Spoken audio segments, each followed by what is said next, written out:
What's up, everybody? Happy Thursday! Happy TIMBP Live! We're back.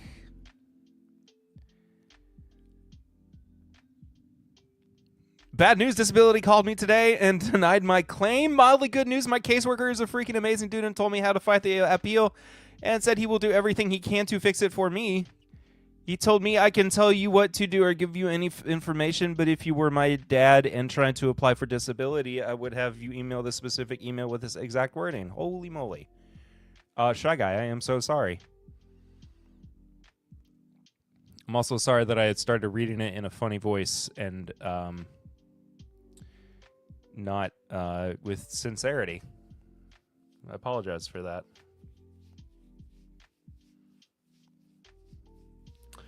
Hello, everybody. Appreciate it, man. Hopefully, he can go ham on all of it. Yeah. You Gucci. Thank you. Gucci, Louis, Vinny, Prada. Right? Last thing I need right now is negative emotion.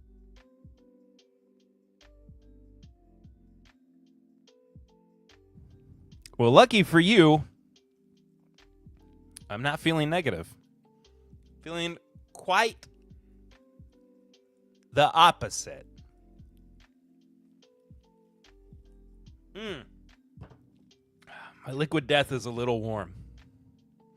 Also, I've been sick all week. Boo! No bueno. Every single time I go to the mall, I get sick. Stop going to the mall! Come on, Shy Guy. Stop going to the friggin' mall, dude. I don't even go to malls, but very rarely when I do, it always follows up with a cold. That's awful. I'm sorry. For those watching on the replay, thank you so much for being here. I'm Perry. I'm the host of this, my Bourbon Podcast. If you're here now, which is Shy Guy and I guess somebody else, I don't know. It's very quiet here at the beginning of the stream tonight, which is fine. We'll ramp up slowly. Hit the like button if you haven't done so already. Subscribe to the channel if you're new here. If you're on Twitch, which I don't know if anybody's on Twitch right now. It's just me. My phone to get some new earrings at the mall, so I was forced. Subscribe. Use your Twitch Prime. If you're an Amazon Prime member, connect your Amazon Prime subscription to Twitch and use your free Twitch Prime. You get one a month. Use on your favorite streamer. Hopefully, it's me. The camera is sideways. Not sideways so much as it's just not showing the professor. There he is. That's how I know I'm correctly in frame. The professor's face is slightly in the camera. On the acid with the cold, thankfully, just dealing with the congestion now. That's one of the worst parts of a cold. Literally, it's just you, Shy Guy, here. Devin, thanks for being here. Have you seen Got That Muffled Ear? Oh, I hate that.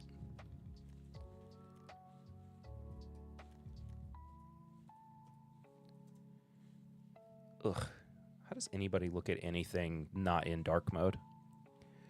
How you doing? Wink, wink. I'm fine. I was going to show you this, Devin. This has nothing to do with bourbon stuff, but this is just nerd news. Glad to hear you're doing well. Thank you. A poster for the Super Mario Galaxy movie was released today, and they just straight up revealed that Fox McCloud is going to be in the movie. What?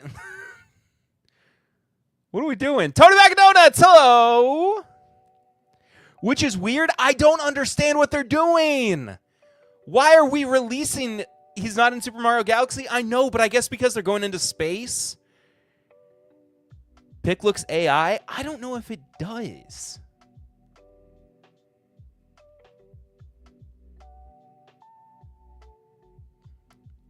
Oh no, I wanted to get the actual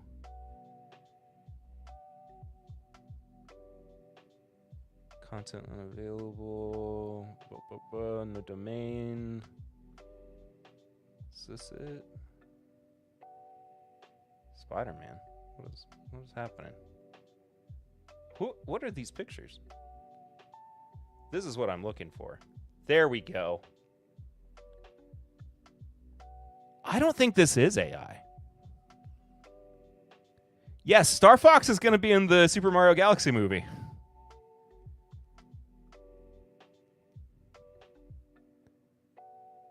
I don't think it's AI. I think it's just a badly rendered image. I'm going to be honest with you. Like, it just doesn't look great.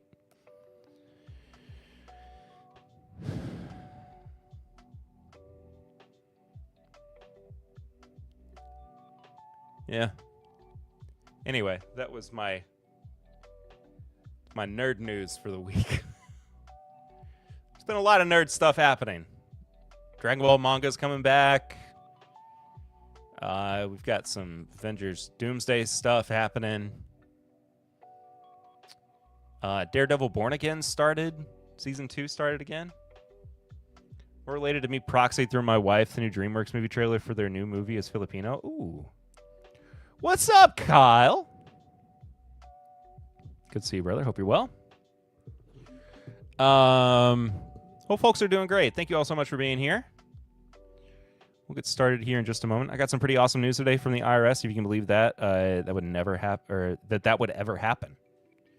That is some pretty shocking news that the IRS gave you a modicum of hope.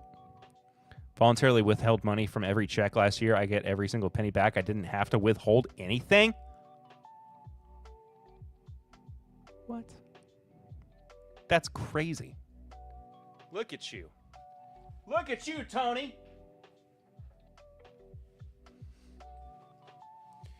Tony with the good news. Shy Guy with the not so great news.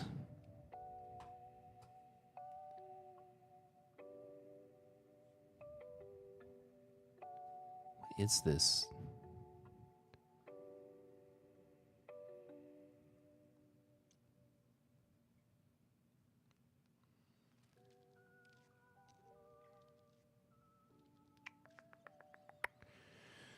SSDI to the rescue.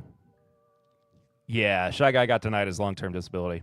My caseworker knows it. Yeah. I don't want to repeat myself too much.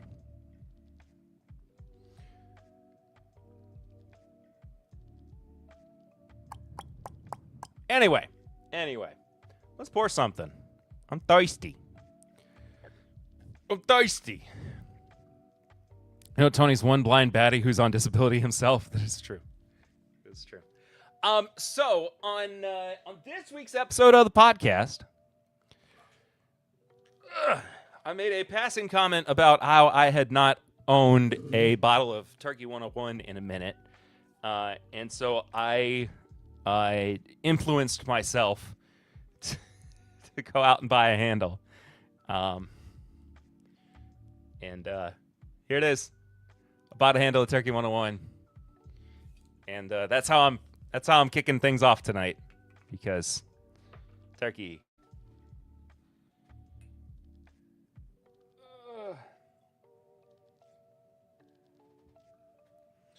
And the biggest turkey shell. What do you want me to do? Bottle chug? I will do a small bottle chug.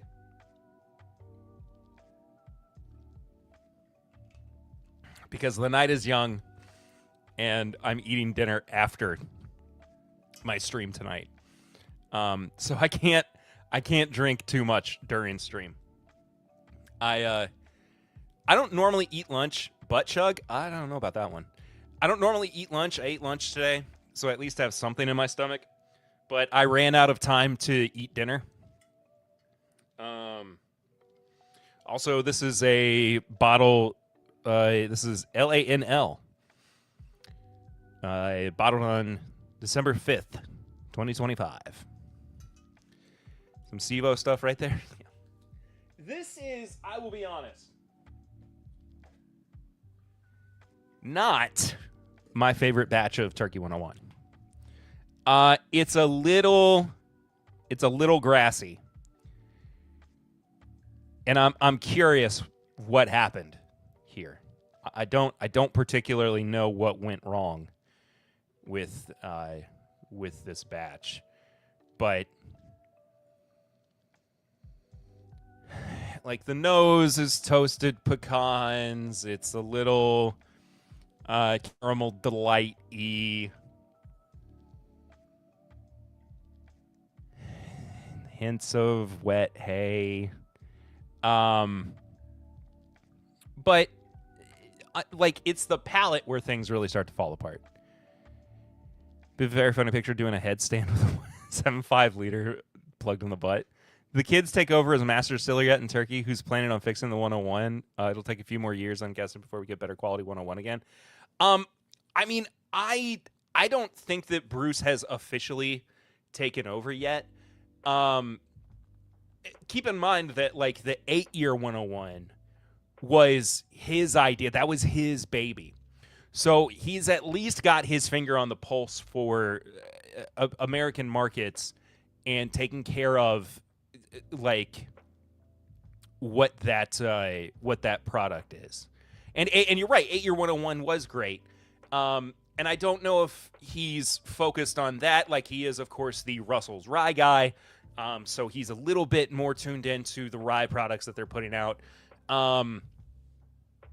But I mean, I'm curious what he views Turkey 101 as far as like one of the more important products in their profile. And I agree with you, 101 Rye is supremely underrated. I got some feelers out on Unicorn for Old Turkeys. I love Old Turkeys. I had a mole here. I love Old Turkey so much. It's been a minute since I've owned a Dusty Turkey. I actually take that back. I've got one. One of those. It's like a pocket flask size. Elijah Craig, excuse me, and Turkey Rye both fairly underrated. I think the Elijah Craig Rye is perfectly serviceable. I'm not the biggest fan of it. For my money, I think I would rather go with the Saz 100, which I actually saw on a shelf today. Oddly enough, and even at that point, I would probably go Turkey 101 Rye. To be quite honest with you, only had a 94 proof rye and thought it was great.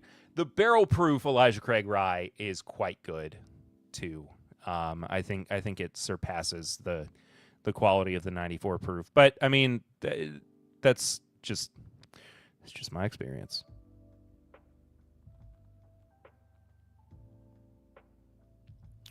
Clifton rated 100 Saz over full proof. I have not done them side by side yet. Kyle and I were talking. I can't remember if we did this if we were talking off air, or if we were talking on an episode of something. But we were talking about how 1792. I think it was before we started recording. I don't remember. I was drinking a buttload of VCBP private barrels and batches last night. Fell asleep right in my chair. Perfect. But we were talking. I think it was right before we started recording a couple weeks ago about how 1792 is coming out with a rye soon, and there's also going to be a benchmark rye coming out before too long, and I want to, and I know that there are a lot of people who are doing the Sazerac rye taste off, right? And I want to do that, but I also want to include the 1792 rye. I want to include this new benchmark rye, and then I also want to include E.H. Taylor rye. For a few reasons. One, E.H. Taylor rye, for those who don't know, is distilled at the Barton Distillery. for Buffalo Trace. So comparing that to 1792's rye would be not a direct 1-to-1 because I don't know what the proof is going to be on the 1792. 1792 rye whiskey. I'm just going to see if anything pops up. Nope, not high rye, not high rye, not high rye bourbon. Nothing's coming up right now. Okay, well, that, I don't know why ECBP rye. I mean, it defeats the purpose of what I'm going for here because essentially, and we don't know exactly where Sazerac rye is distilled, right? Like the presumption is, or the assumption, I guess, is that it is distilled at Barton because it seems like all of Buffalo Trace's rye products, rye whiskeys, are distilled at Barton for them. And so, I mean, let me.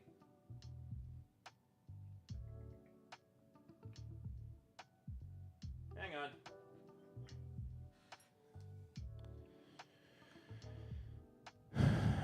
Well, okay, it does say produced by Buffalo Trace Distillery, but that doesn't necessarily mean that it was distilled there. This is the 100 proof. The theme, I mean, is completely fine. I've bobbed and weaved a little bit when I've been talking about this, but the point is to see what the differences, what the similarities would be, especially having E.H. Taylor rye, having the up and coming 1792 rye, this benchmark rye that's supposed to be coming out soon, and then the Sazerac ryes. So 6 ryes, essentially, comparing them all, seeing how they, because it's, the same parent company, same potential distillery, making all of them, just, as far as we know. I just think it would be an interesting taste-off.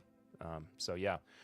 I don't even know what the release window is for that 1792 or the benchmark, but I am looking forward to it. So it'll be some kind of ways down the road at this point. Also, I poured this turkey and I haven't even gotten to it yet. And I do wonder if the benchmark rye is going to be just that one release, or if they're going to go run the full gamut of like small batch, single barrel, top floor, full proof, and small batch, single barrel, top floor, full proof. What's the 5th one? Bottled and bond. I wonder if they're going to do that, or if it's just going to be like one product. Funny, mildly booze-related thing I observe in Warhammer 40K, we use a lot of dice, and I see a lot of Crown Royal bags used as dice bags. It's pretty funny. I mean, I would do the same thing if I needed something like that with a Blanton's bag, probably. I have this one strand of hair that has curled oddly, and I see it out of the corner of my eye, and it's driving me crazy. I do have a Blanton's bag. You should use that. Real ones use the Caribou Crossing bag. Does Caribou Crossing have a bag?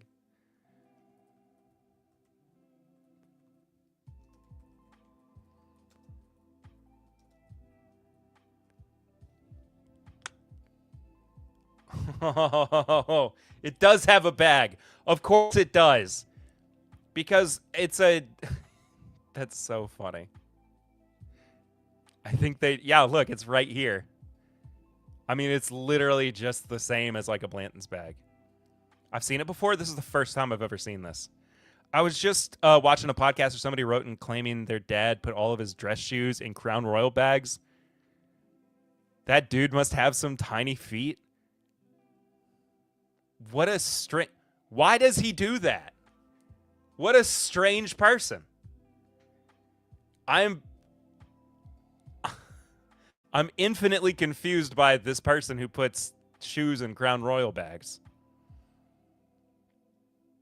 Had a Caribou Crossing barrel pick before, was whelmed. Oh, wow, a sack.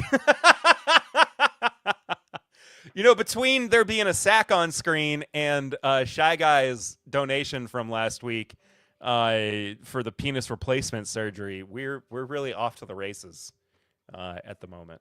Hi, WP, by the way. Good to see you. Anyway, cheers.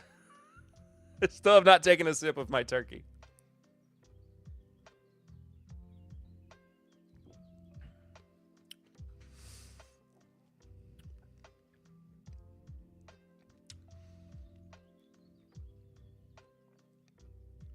It's just so weird for turkey.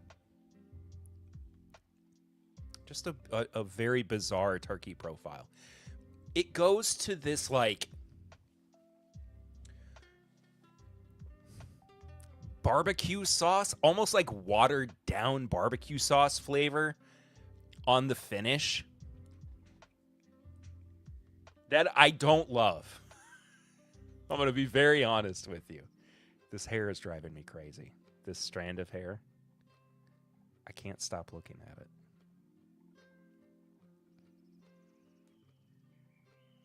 We found the ADHD tick for the evening.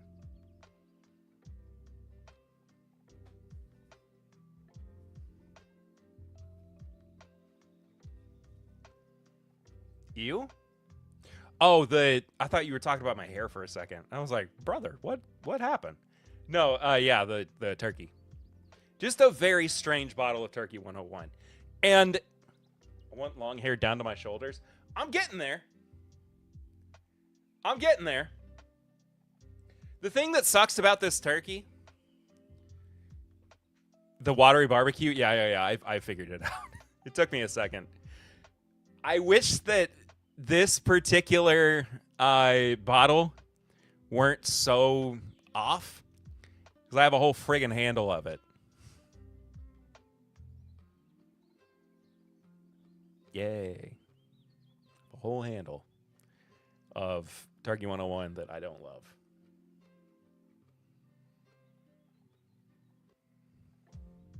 I don't know. Anyway, folks. Mixer, not a terrible idea. Mixer, time for the news. Anyway, let's get to it. The IWSC is coming back to Kentucky to judge. They're adding some categories this year on top of the North American whiskey and ready-to-drink categories. They're also going to do gin, vodka, rum, and liqueurs from across the United States. You don't know, the IWSC is based out of London. This is the third time that they're going to be back in Kentucky, I believe, but it was founded in 1969. I love these folks. They're wonderful. Friends of mine. Led by Don Davies, Master of Wine, Commercial Wine Director, Specialty Drinks, and the Whiskey Exchange. The panel of judges will evaluate the entries using the same rigorous judging process as in the UK, which includes double-blind tasting, a limited number of entries judged per day to avoid palate fatigue, and panel discussions between the judges. We got Richard Patterson, OBE, Master Blender from White and McKay. Tiffany Barriere, the drinking coach. Jack Begadou. Begadou. Spirits industry consultant. Georgie Bell, ambassador, Scotch Malt Whiskey Society, and co-founder of the Heartcut. Gary Groover, director of global beverage strategy, Marriott International. Molly Horn, Total Wine. Brad Jaffe, spirits journalist. Reese Sims, Sip Spirits Consulting and the Flavor Report. And Tristan Stevenson, bartender and co-founder of Black Rock, London. Drinking coach is a job? Apparently it is. That's probably for people who are trying to develop a restaurant or bar menu. But yes, I do love that is a job. Why am I just hearing about that? I mean, it probably wasn't on the LinkedIn search or the Indeed search, you know? But, I mean, you can literally just do anything you want, I guess. But I'm excited. I'm excited for this. I will probably be chatting with some of the folks behind this. Of course, I talked with Don, and I'm blanking. No. Anyway, I will try to schedule interviews this year. Perry wearing a shirt that's perfect for wet t-shirt contests. Shy Guy on the Twitch chat, too. Thanks, Shy Guy. Appreciate you. Wonder if the IWSC uses RC0 as a palette cleanser. Pakoosh, the sound of my own opening. Or of my can opening.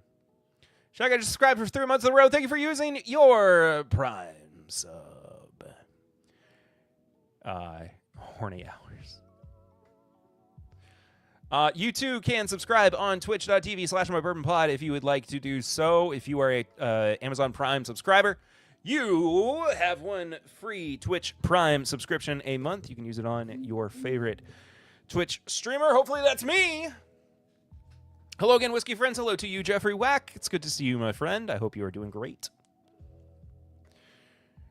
Freaky thoughts have to be expressed on Twitch. YouTube bans the most random words. I agree. And I am happy to see freaky, weird, random strings of words on Twitch.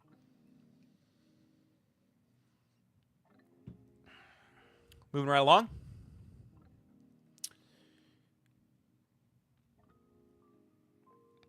Can't read that headline, can you? Fred, work on your website formatting, my friend. What that says is Four Roses launches new brand campaign. Now, I don't really care about this campaign as much as I do this image. What is this? Has one ever really been far even as decided to use even go want to do look more like?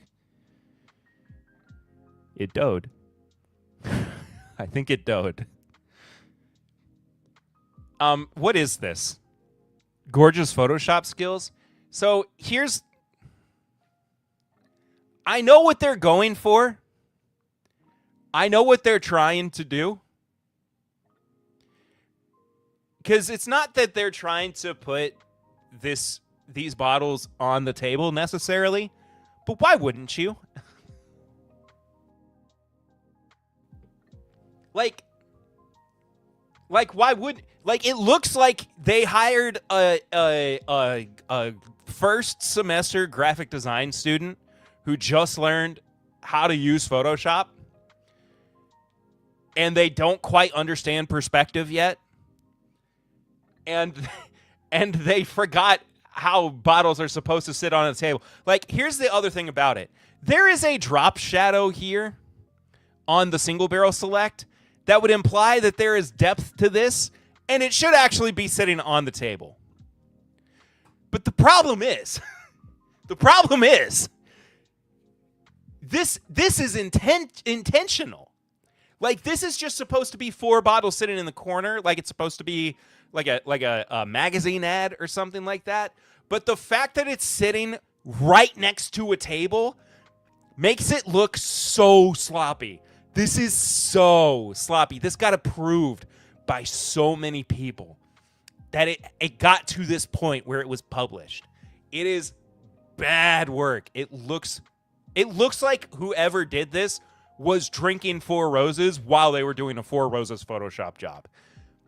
Regardless, if you're doing a photo shoot for Four Roses, just use the Four Roses bottles. Or maybe this is just like a stock photo. I don't know.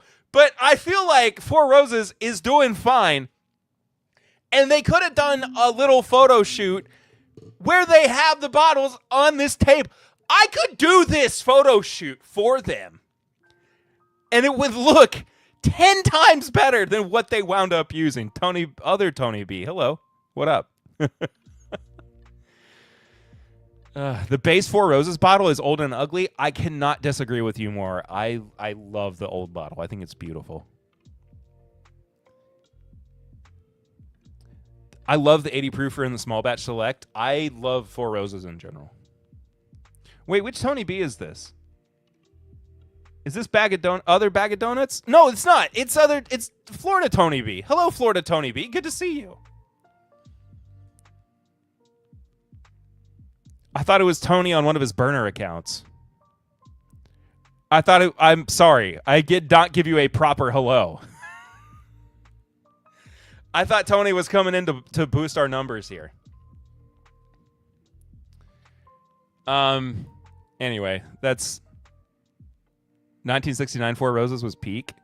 I mean, the design was, but they were putting out like really bad light whiskey. Got a really cool poster at Four Roses Distillery all the time. Yeah. I got you. I was like, damn, okay. No, man, that was my fault. It took me a second to realize that it was you, and not not Tony Bag of Donuts being our oiler. They are a great distillery. I'll make 3 more accounts. I'm okay with you doing whatever you feel like is necessary, Tony. Anyway, this is a bad picture. I've looked at it for like 3 days or however long this has been. Yeah, like 3 days, and it's atrocious. Anyway, Town Branch won an award in Korea, South Korea. A single barrel reserve bourbon, top whiskey in the 2026 Korea Wine and Spirits Awards. Yay, I guess. It's a 120.1 proof and yielded just 198 bottles. I wonder how old this was. Always buy the single barrel proof when I see one. Absolutely. I wish it weren't as expensive as it is now, but I do still love Four Roses. Remind me never to go to South Korea. I want to go to South Korea. I just don't know why this... it's just weird. This bottle's only $50? 7+ years for single... Brother.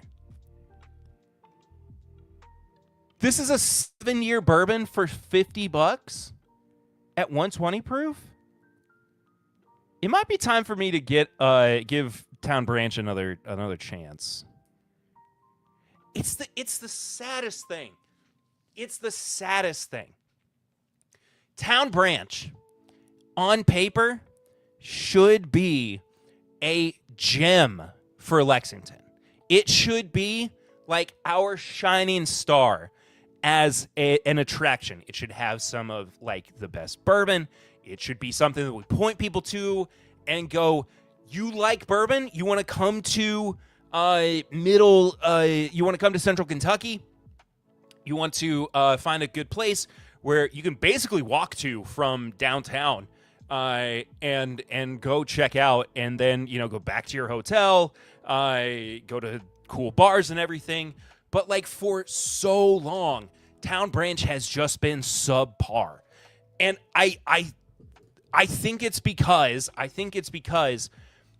the founder, Pierce Lyons, who was originally it's a part of Alltech, which is an animal feed company for anybody who doesn't know. I almost worked for Alltech actually on their beverage side of things as a graphic designer. I'll tell that story in a second. But he was Pierce Lyons was an Irish man, like actually Irish, like first generation immigrant to America. And so he actually was just a big Irish whiskey drinker. And so I think a lot of what happened is that the process of distillation that the Town Branch went through was more lined up with Irish whiskey distilling, and so it didn't translate as well to bourbon itself, and so it was just kind of a subpar product for a long time. I think that like their single malts are really quite good. I haven't tried their rye. I don't think. What was the Town Branch Overproof was not very good that I had before. But anyway, if this is winning an award and it's got those credentials, I would like to try it. Not calling us all alcoholics or anything, but it is funny how that word is so dangerous to use in the whiskey community. What word?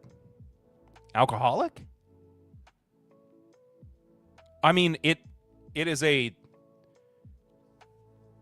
it's a word that should be used if there is somebody that has a problem and it needs to be addressed. Yeah? I mean, as a person with family members who are genuine alcoholics and in active recovery, like, I think that it should be, recognized. I've seen that word banned in so many communities. What? Why would that be banned?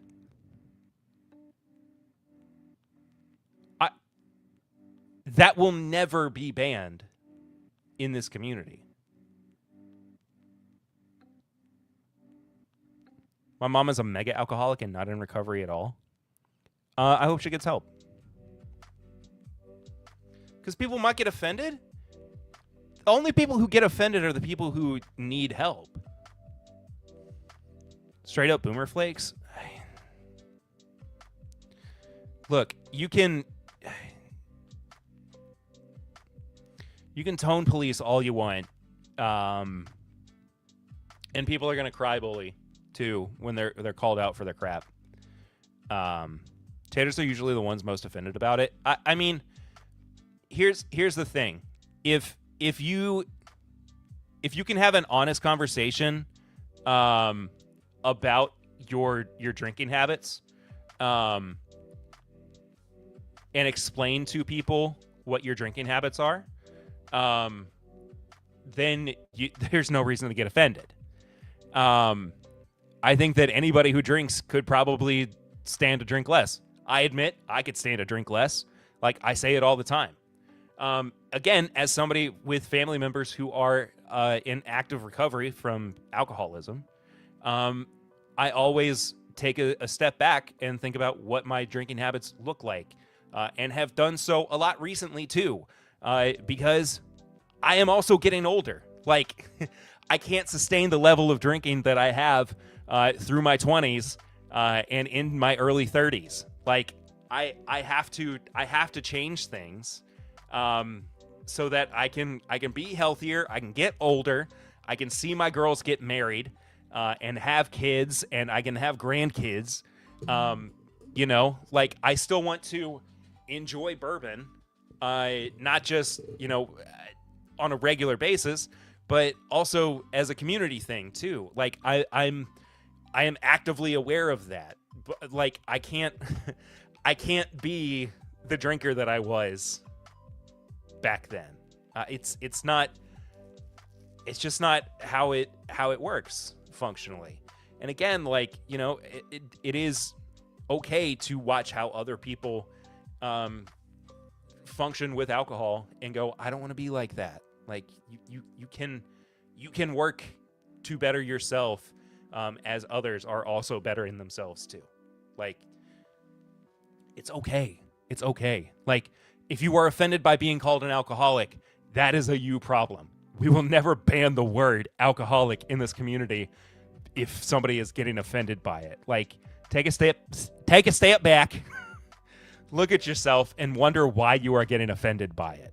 Come on. Like, there is something way more reactionary happening than you being called out for your actions, And people are also, like, looking at shapes and colors and saying what they think is actually going on instead of understanding who you are as a person, I mean, like, anybody will come into a bourbon community or see somebody like me with a handle, My Bourbon Pod, in other communities that are not even whiskey or bourbon related, and I will make a comment about bourbon, and they'll go, "Oh, all alcoholics are this, that, and the other," and I just have to let it roll off because it's like, whatever. I know that's not who I am. I know that's not how my relationship with alcohol is, and I will never let it get to that point. So let it roll off of you, or let it become part of a conversation with other people. Like, I think that it is easy for people to make accusations like that and then not be educated too. It's stupid. If you don't want to be called a snowflake, don't be a snowflake. My mom's a one bottle a night, every night, unable to quit person, and a nurse practitioner who refuses to seek help.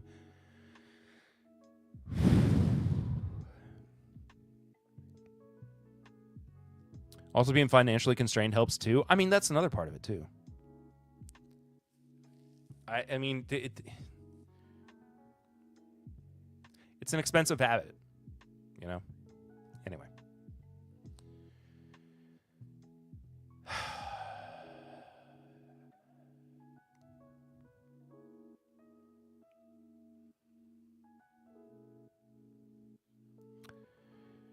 Let's go back to the news. Bourbon waste could soon power your electric car. Glad I gave you an extra 15 minutes of content. I mean, I'm always happy to take a sidebar and discuss things that people want to, have conversations about.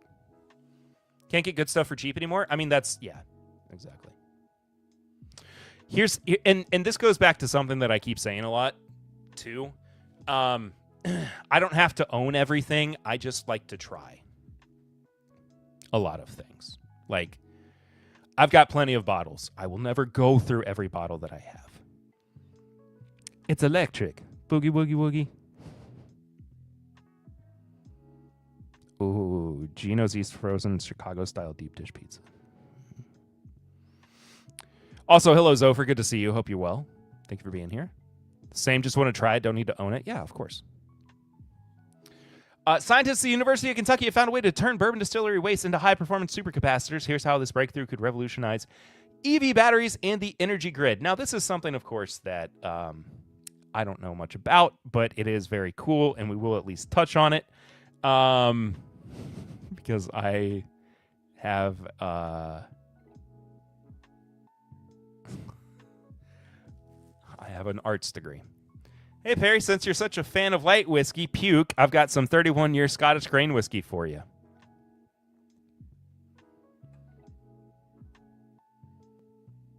I'll try everything once, Kyle. I mean, not everything, but some stuff's off limits.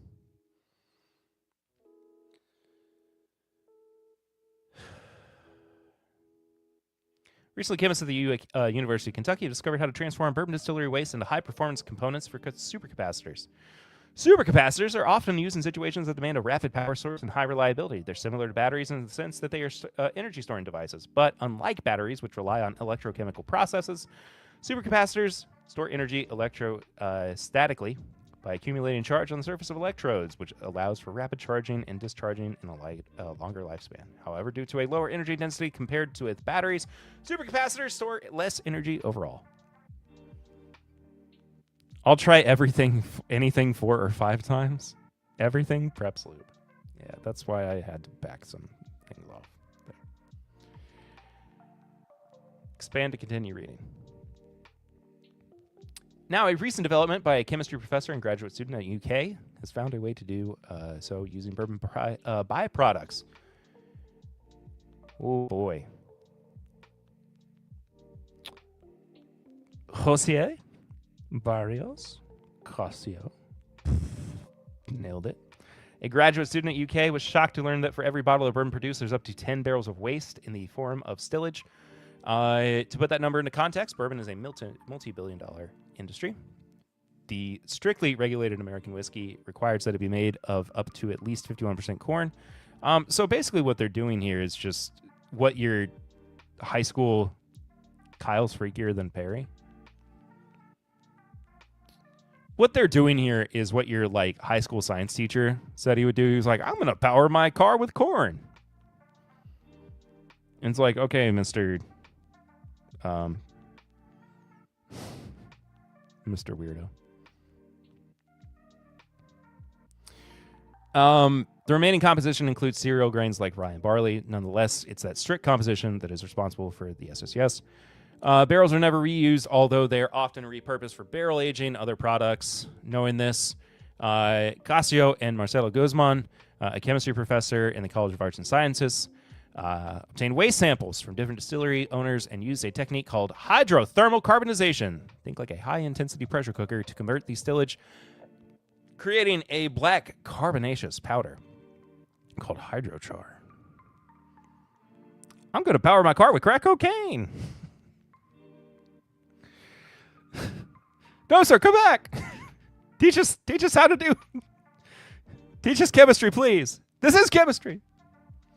Heating the powder to 392 degrees Fahrenheit creates hard carbon. Hard carbon is ideal for absorbing lithium ions to boost energy storage. Powered by bourbon.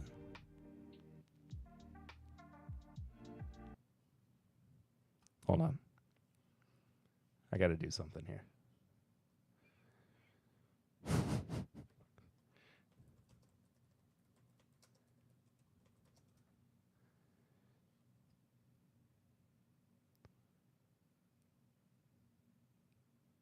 Hold on.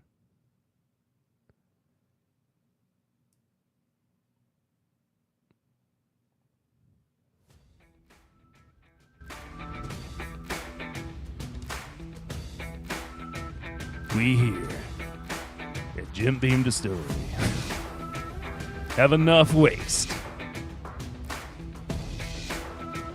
and enough energy where we're heating powder up to 392 degrees Fahrenheit, creating hard carbon. And we're powering your car with bourbon. No longer is your dinky little EV gonna get laughed at by all the moms in the pickup line. That's right. You're finally gonna be able to tell people you... never mind.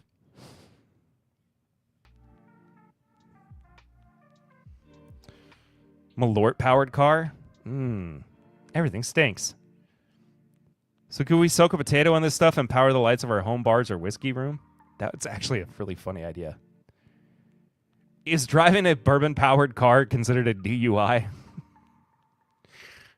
I'll show you hard carbon. Angel share, devil share, battery share. It's a perfect video to accompany that.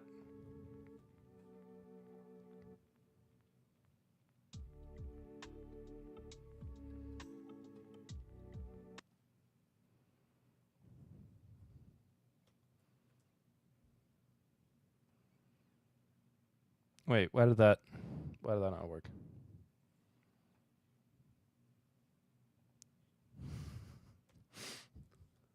Hold on.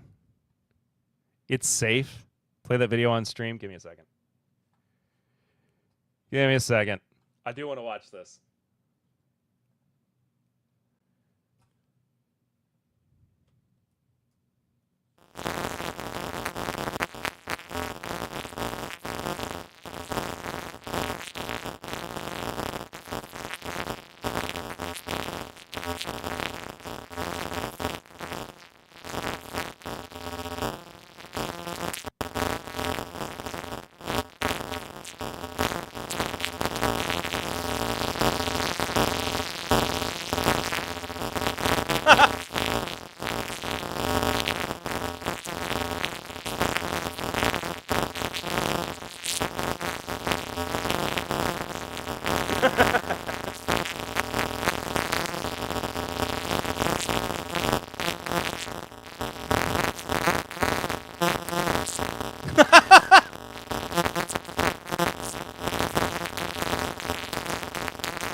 Absolutely nailed it. The animator is incredible. Just read the script in Herbert's voice as outlined in your contract. Now that's a big Grayson.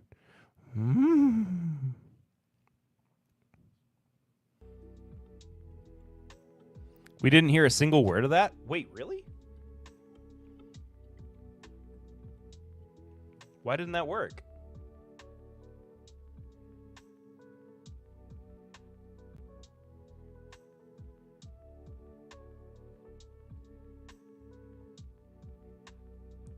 The auto went full fuzz mode for the stream?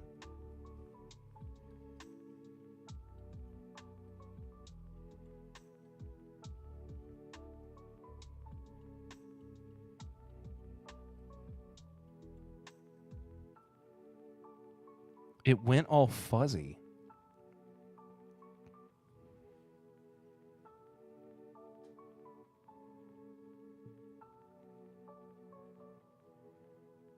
All right, are we recording? Here at Colby's, we understand men. We just always have. We understand that, you want a fresh patty. You want to have crisp onions, juicy tomatoes. Cut about that thick, right? About that thick. But most importantly, we know the onions don't touch the tomatoes. Fuck yes! Because at Colby's, we understand men. We understand you need to have a burger just the way you like it. Especially how the tomatoes don't touch the onions. Separated by a whole patty. You're not even going to have to worry about that. Notice the guy's heart scar surgery on his chest. Oh my God. Thing you got to worry about is finishing it. Introducing the new Big Grayson. Now that's what I call a Big Grayson. Yeah, that's a Big Grayson. Now for a limited time only.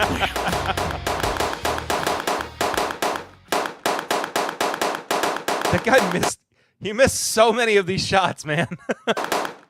All right. The high blood pressure pink skin is pretty funny, too. I'm not going to lie. I got to get this Caribou Crossing off of my screen. Anyway, I lost interest in the... They're powering cars with whiskey.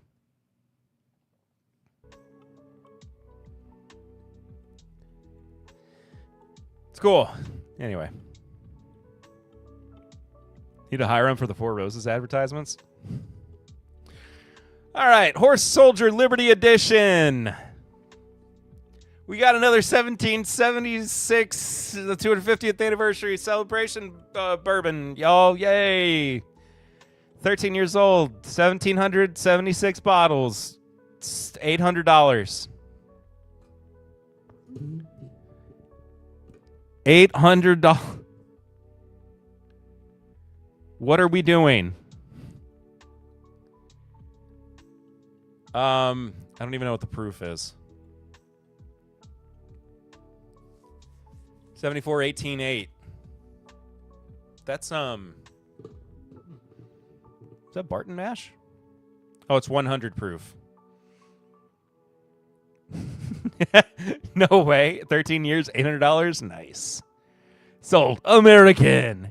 They used bespoke?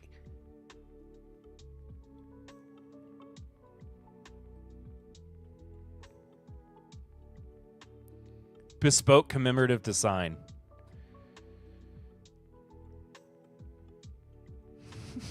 Play a clip of Pee Wee Herman laughing and falling on the floor.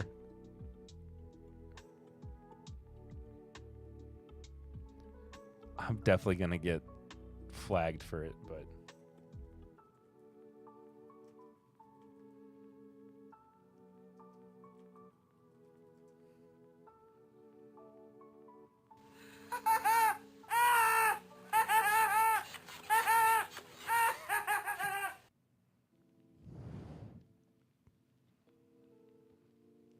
Cost you $7.20 for the word bespoke. Each Liberty Edition bottle is formed from bespoke French glass in recognition of the Statue of Liberty's origin. An antiqued copper label references its historic metalwork, while a radiant gold flame closure crowns the bottle. Hard not to love Pee-wee. I love Pee-wee. Hey, this is dumb. What was the one we looked at last week? The Missouri distillery. I don't care. Evan Williams is got Bourbon Nation Collegiate Series. You got Alabama, Florida, Syracuse, TCU, and South Carolina. They're all single barrels. And here they are. Isn't that cool?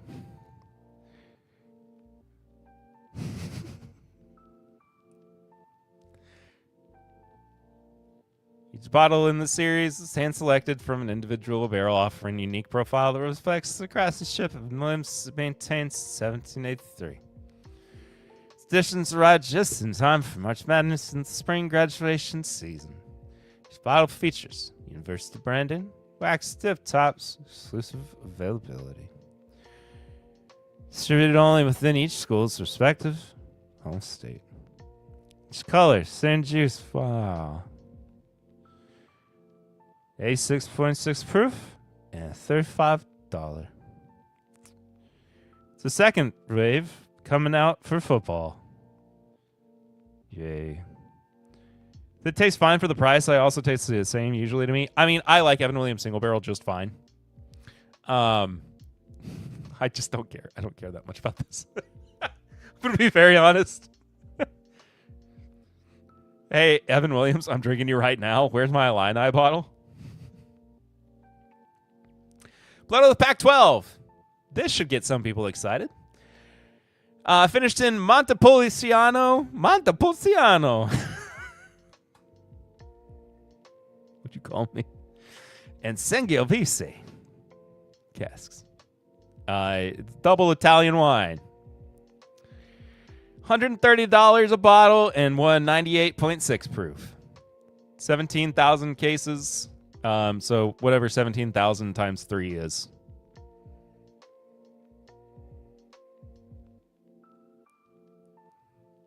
Hey Siri, what's 17,000 times 3? 51,000 bottles. A lot? Yeah. 51,000 is in fact a lot. Blood Oath is going to run out of barrels. Blood Oath 20 will be finished in cocaine baggies. You can really get the powder. I'm a fan of Italian wines, flavor profiles, and complexities, and I'm proud I was able to find the perfect combination for my first double Italian wine cask finish. Wow, I really nailed that. Every sip got you rubbing your gums. The official launch of Blood Oath Pac-12 will include a total allocation of 51,000 bottles, 1,400 of which will be held for a future trilogy release. Yay. Jack Daniel's unveils 2026 Age Series, new batches of 10, 12, and 14-year-old Tennessee whiskey. Batch 2 of the 14, 4 of the 12, and 5 of the 10-year-old. 14-year-old is coming in at 117.6 proof. If you know, can't wait to never get these bottles too. If you know, last year's 14-year-old bourbon was my number one of the year, or 14-year-old whiskey, whatever. I don't care.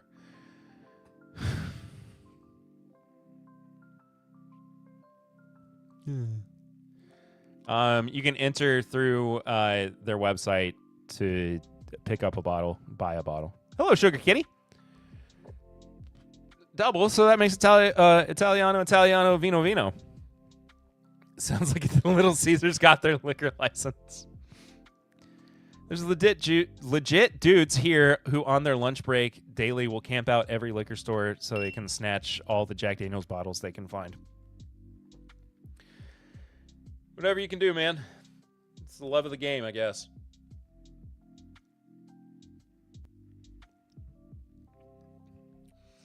Uh, 14-year coming in this year at 117.6 proof. 12-year was 107, and the 10-year is 97.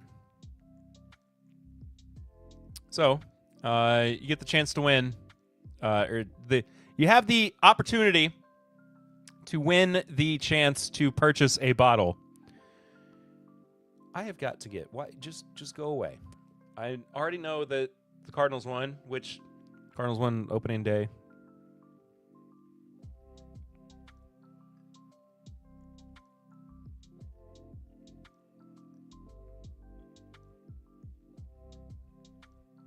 I'll take it.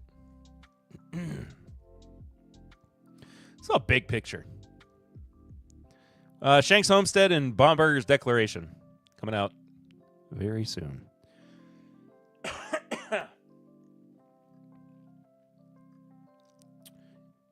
And that's all you need to know. Shanks Homestead 91.2 for $110. Baumberger's Declaration 108 for $120. I think I bought. What did I buy one time? I think I bought Shanks once. I got the chance to buy it, and I did, and then I immediately sold it. JD Snatch. That sounds like something to look forward to.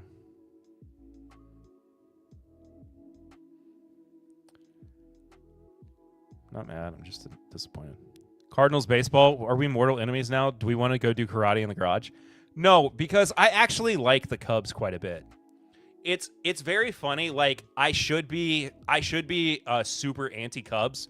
I Cardinals Cubs is one of my favorite sports rivalries, and I actually just adore the Cubs too, genuinely.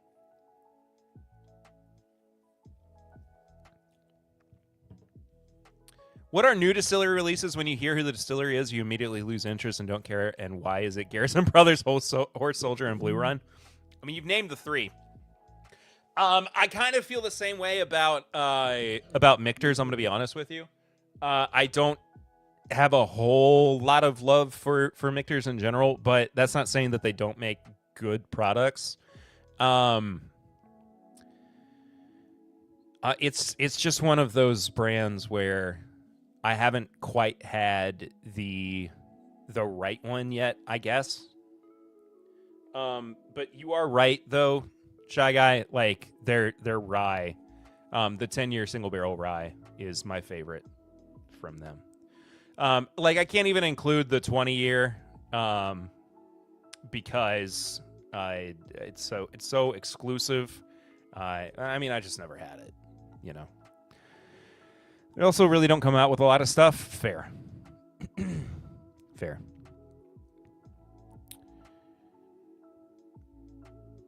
It's the next chapter in experimental wheated bourbon from Buffalo Trace. Spelt wheat. 10-year-old. $500. Yeah, $550. Cool. Cool.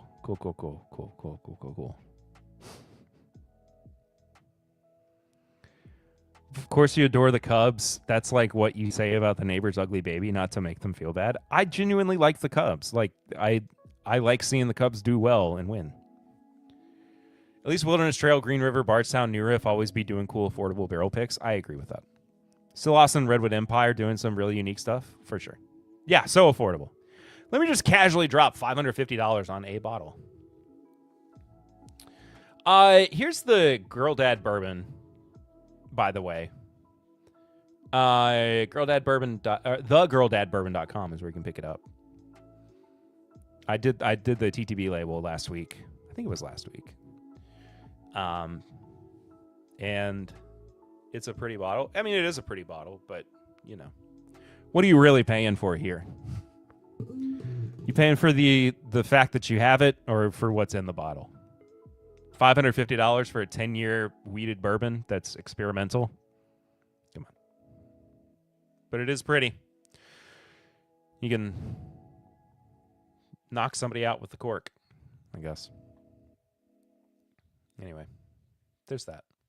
Okay. A little bit more news. This dropped earlier today, and I haven't seen anybody else cover it outside of Janet Patton with the Herald Leader.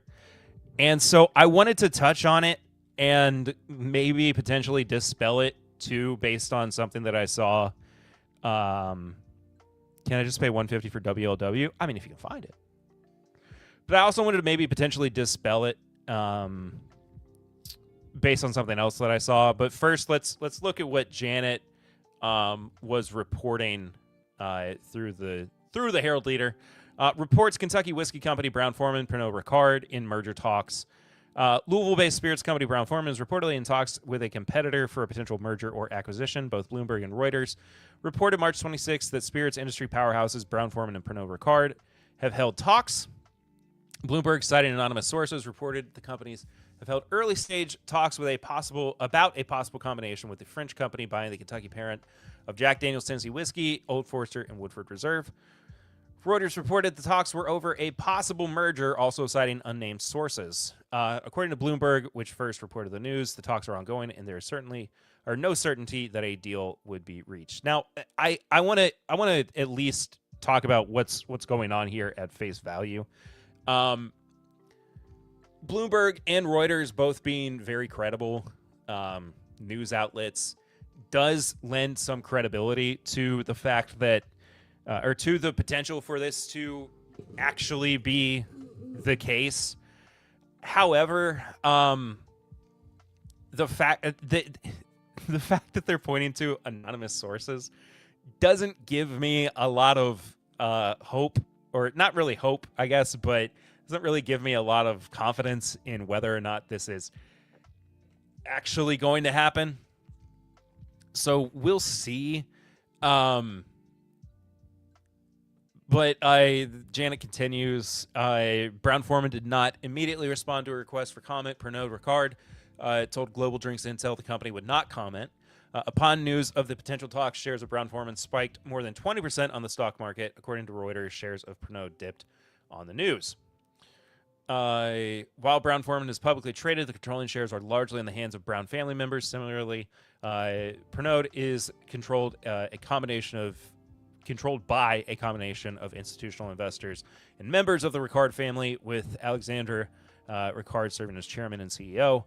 The deal would bring together two of the largest players in the spirits industry. Brown-Forman owns the top-selling American whiskey, Jack Daniel's, in the world, as well as Herradura Tequila and Diplomatico Rum and other brands. Through Woodford Reserve, the company is the presenting sponsor of the Derby. Pernod is the second largest spirits group in the world, behind only British giant Diageo, and owns Beefeater Gin, Absolut Vodka, Chivas, and more. Pernod owns Rabbit Hole and Jefferson's bourbon brands in Kentucky. Both companies are battling sales slumps that have been affected by declining alcohol consumption and economic uncertainty. Now, again, on face value, I think this is the most important the most important point that we have to take into account here, which would be that a merger would be more beneficial for the both of them than it would be detrimental. However, I don't know if this would be a unilateral beneficial move for their brands necessarily. And I do think that one thing needs to be pointed out here too, that any merger that happens, especially with companies that are this large, would inevitably lead to layoffs of any kind. Hello, Torup. How are you? Good to see you. So even if they did manage to work out some kind of merger, you would still see excuse me, you would see people in sales getting cut. You would see graphic designers getting cut. You would see sales reps getting cut. Keep my bourbon out of Frenchy land. And it would all be at the behest of trying to A, justify the fact that they did go through with this merger, and B, to satisfy their board members, their chairs, and also to increase their internal the internal numbers to make sure that it looks like they're doing well. Anyway. Last month, Brown-Forman said sales were flat, and the company said it expects the operating environment to remain challenging for the 2026 fiscal year, with an expected overall organic sales decline in the low single-digit range.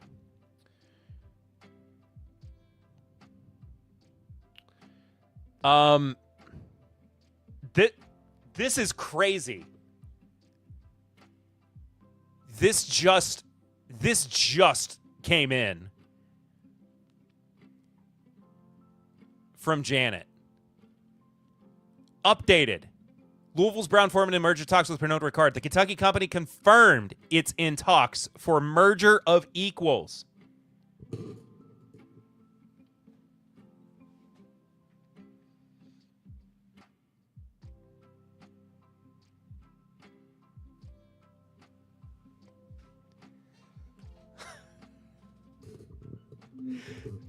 Janet literally just posted this a minute ago. Janet, are you watching the stream?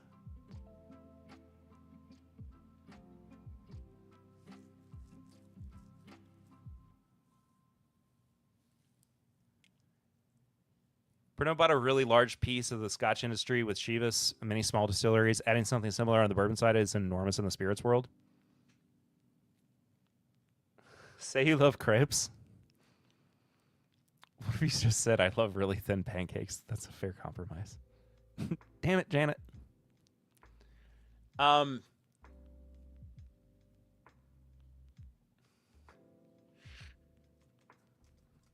you watching my live stream? I am literally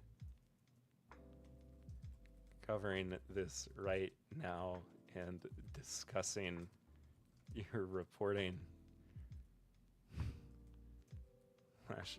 What it could have meant if the merger went through. No, I don't want to get verified. Let's do the time warp again. Anyway.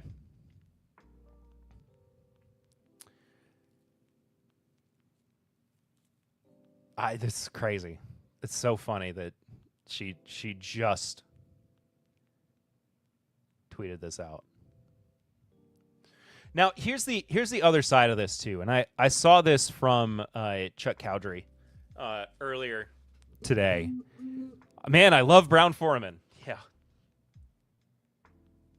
Don't we all?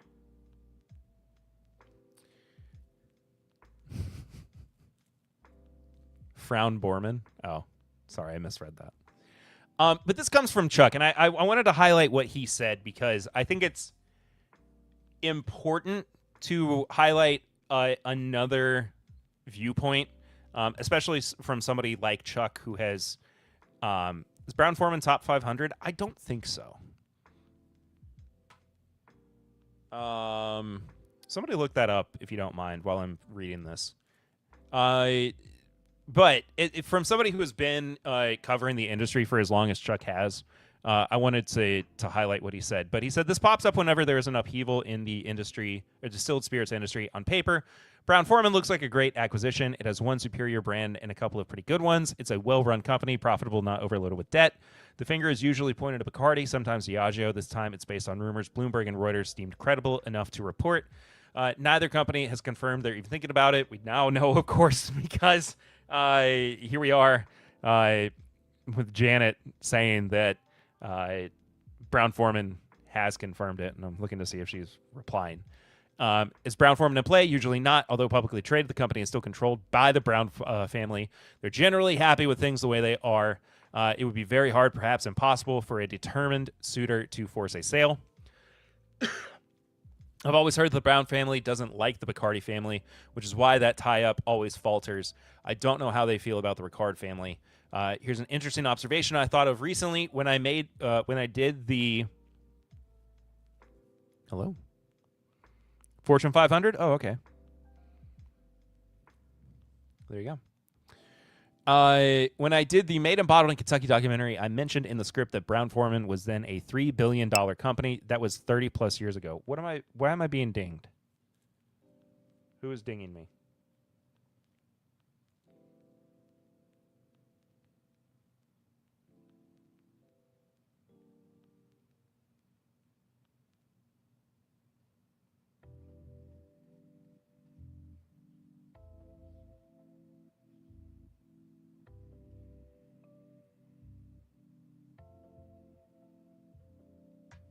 I don't know why I'm being dinged. Just turn off the sound. Anyway. Oh, neither of the companies are Fortune 500? Gotcha. A ding dang do. That was 30 years ago, and today Brown-Forman is a $5 billion company. That may tell you more about the distilled spirits business than it does about one particular company. By contrast, Suntory today is much bigger than Jim Beam Brands was 30 years ago, but they have grown by acquisitions more so than by growing their core business. Brown-Forman has bought some brands over the years, but I don't think they've bought a rival company since the 1950s when they bought Jack Daniels. Booze is a good business, but it's not AI. There's not a lot of potential for growth.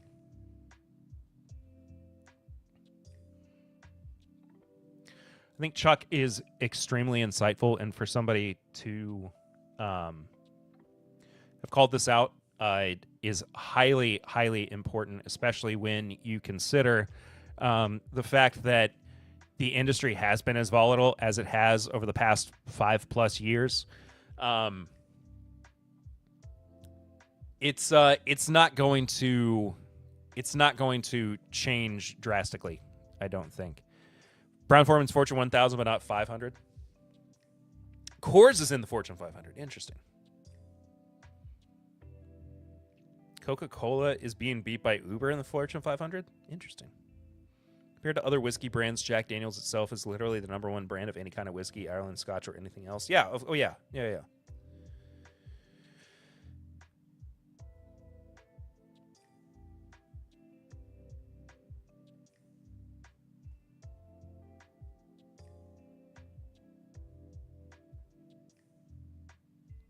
Costco's number 12? Wow. Anyway, we will keep monitoring this, seeing what's going on. I'm curious if this will actually go through. The fact that they are in talks does not necessarily mean that it will happen. I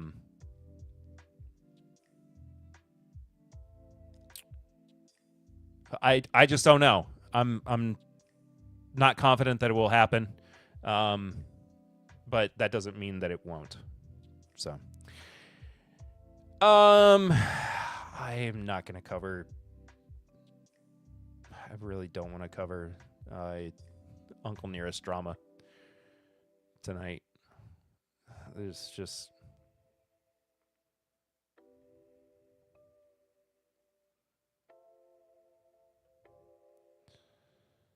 Oh, I do? I'm not doing it tonight. I love hating that brand. I mean, it was ridiculous. I mean, I'll quickly just say they threw out Fawn Weaver's bankruptcy filing that she tried to get for that she tried to get to remove the receivership. Thank you, because I'm really tired of her. I mean, I am too. And the receiver filed a motion requesting a gag order against her. I just like, oh man. I'm not gonna engage with it right now. Maybe another time. But TTB labels, and then we're gonna move on to tonight's tasting. There's been a whole lot of drama. I just can't handle it tonight. I just don't care to. Yeah, it's bad. Hooten Young Constitution Whole Reserve American whiskey, 19 years old. and 138.6 proof. I think this is named after a ship. It's bottled by Manifest Distilling in Jacksonville, Florida. Bourbon Boot says, if this has a piece of the Constitution on top of the cork or something, I am going to need one. And I think what they mean is Constitution Hull, which I guess... No, Constitution Hull. Ship.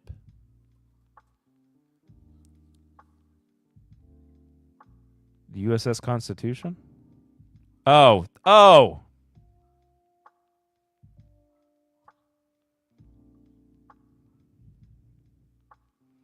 I'm an idiot. Cool. Anyway, MGP is putting out a bottle under their actual brand name, which is MGP. Chapter 1, Out of the Shadows, straight bourbon whiskey, 10 years old, 111 proof. That's certainly a boat. It is. Old Ironsides. Aged in Rickhouse G. But yeah, the whole thing is that they're like stepping out into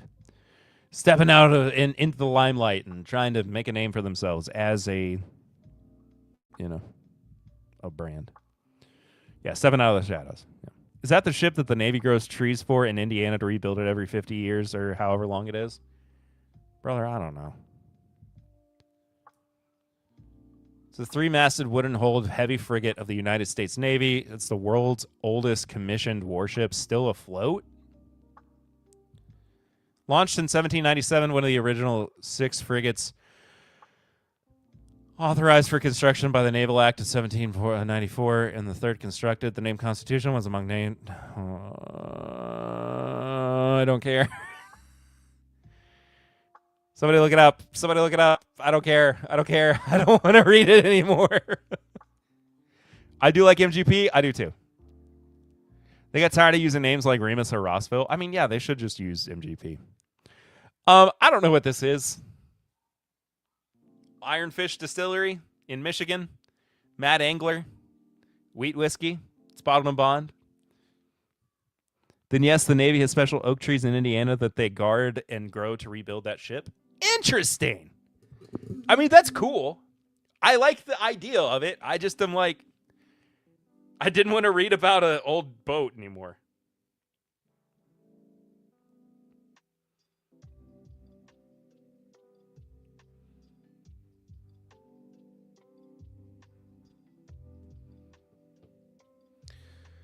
Or Penelope. It's Michigander. We suck at making bourbon. Ironfish is way up north. You can't age good bourbon in that weather. Consider holding the wildness of a place in your hand and then tossing it back, dreaming of rivers, wild fish, pure water, the spirit luminous inside you, allowed to roam where it wished, whatever. They also have a rye. It's also bottled in bond. I couldn't even read it. I was like, what is this?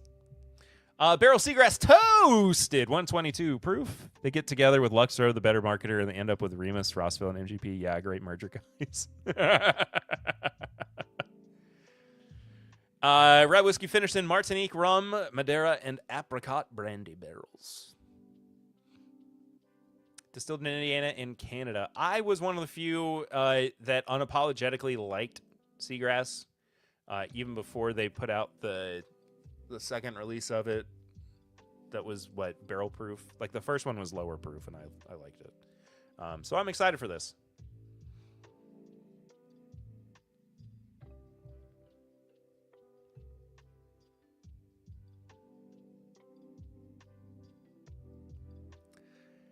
Speaking of excited. Four Roses Experimental Series, Mizunara, cask finished. Don't know what they're doing with this exactly. It's a 375. It's not even a full 750. So I'm wondering if this is going to be just like a small distillery release, or if there are other. It's 4 Oaths. Okay. or if they're going to have other bottles released with it. The other thing that I'm the most curious about with it is this a batch? Are these single barrels? Like, what recipes are they using for it? Just curious, you know.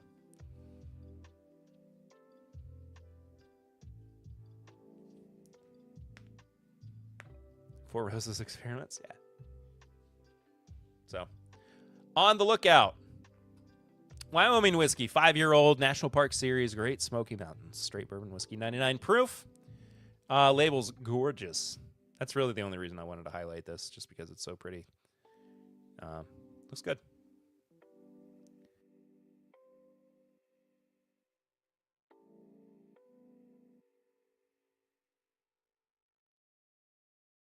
Four Oaths is a Blood Oath ripoff from Four Roses. You can clap now.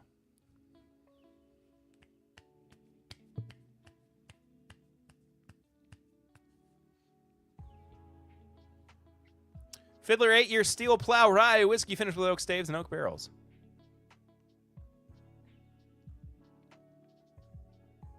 You'll like it. Yes, I'm very unique. Wait, I didn't notice the John Deere logo. What is happening? What is this? Why did they do this? Is it just celebrating farmers? From soil grows corn. From soil grow what? From soil grow rows of corn and wheat. That's not right. Cut clean by John Deere combines.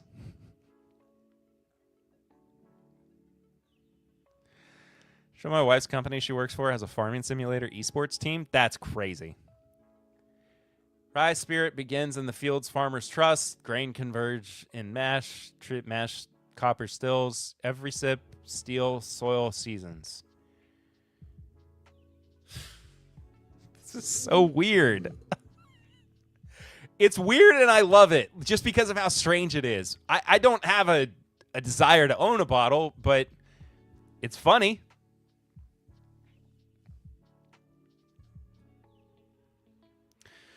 Purple Toad Distillery. Double Oak Kentucky Whiskey. Yay. Yay, Purple Toad. Purple Toad. More bourbon, please, from the wine people.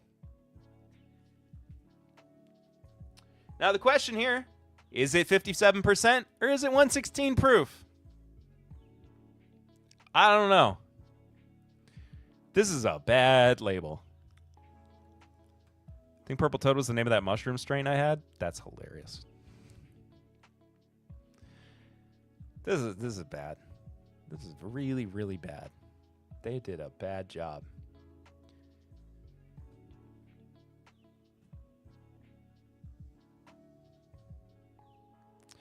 Last but not least, Buzzard's Roost Double Oak Boer Rye.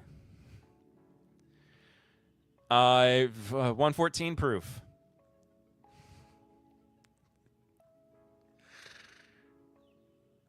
There it is. It's all the news that's fit to print. Let's taste some bourbons, shall we? Starting off with a new to me and somewhat new. Never that excited, but at least someone's giving Boo Rye a try. Yes. Green River Full Proof Wheated Bourbon. Here it is. This one's coming in at 109.3 proof. I don't think that they're all this proof. Aren't some of them like 119 or something? Which again goes back to my my theory that you know the quarter game with the bottle for we know the quarter. Oh yeah, when you get the quarter under the bottle because there's a lip under here and you drink and you try to get a quarter under the bottom of the bottle, and the more you drink the harder it gets to do.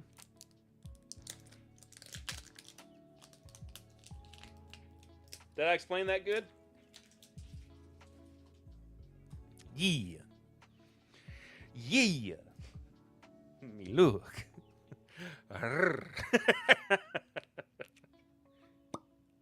Never got to sit with anyone and drink Green River to do this game. Well, I actually don't think I have either.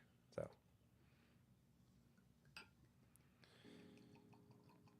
I am excited to try this. Don't know why I had to sing that. I think this is supposed to be like 5 years old, right? Green Wivel, Weeded Full Proof, is a small batch of select barrels blended and bottled at barrel strength.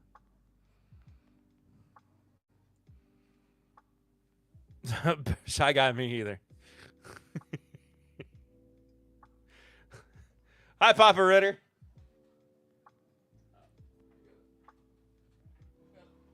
Gotta do this. Get out the way. Get out the way. Glad your dad was here to see you talk like a baby again. Yeah, I hated it.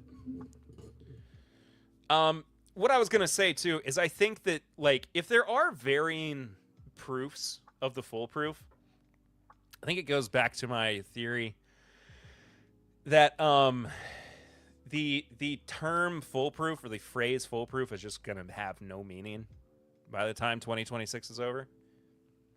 I talk baby talk sometimes. And there are babies around us a lot. It's hard not to sometimes.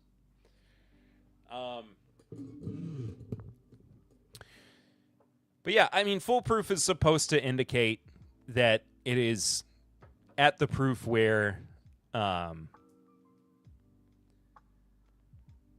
it is supposed to be in the bottle at the proof at which it went into the barrel. So I don't think that this 109.3 proof is what it was barreled at. I think what they're just really saying is barrel proof or cast strength, whatever.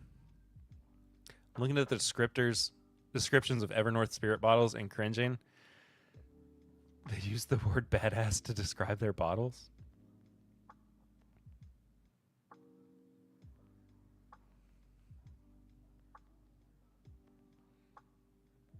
But before I compare to the Maker's Cast Strength and the Larceny Barrel Proof, I wanted to try it on its own.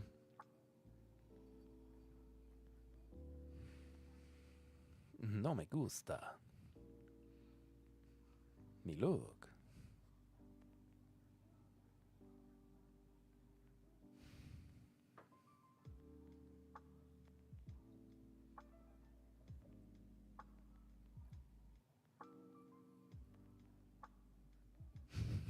The goo. That is a very interesting nose. It's very, very fruity.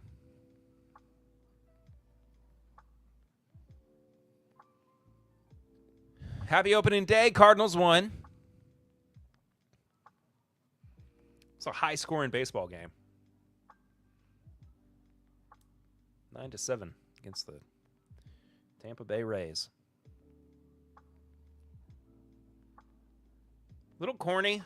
It got a hint of like a smoked note on there too. But I like it.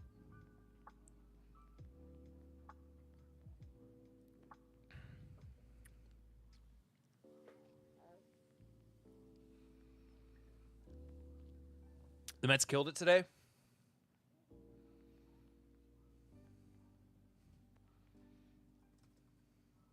That's not how you spell that.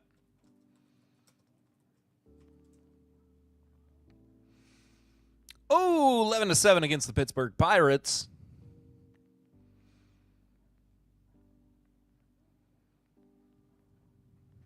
Nice.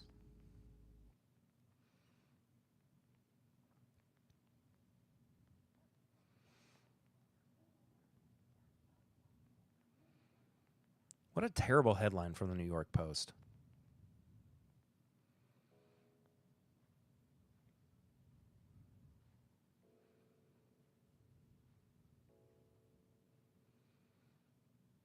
Oh, no. Hamilton guy messed up the national anthem at the Mets game? That sucks.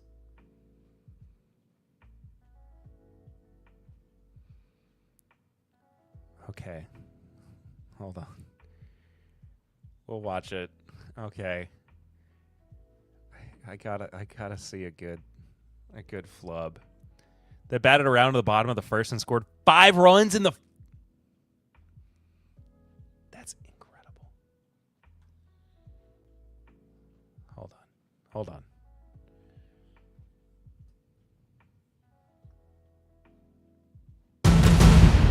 Oh, say, can you see by the dawn's early light what so proudly we hailed at the twilight's last gleam? Already flat. Whose broad stripes and bright stars through the perilous fight, what so proudly we hailed, were so gallantly Brother!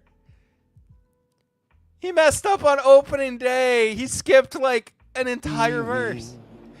and the rocket's red glare, the bombs bursting in air, gave proof through the night that our flag was still there. He's no Roseanne Barr. Did Roseanne Barr have a real bad flub on a...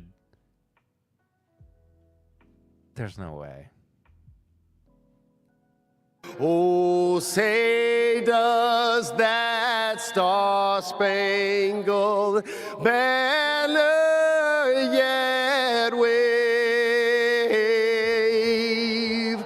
o'er the land of the free and the home of the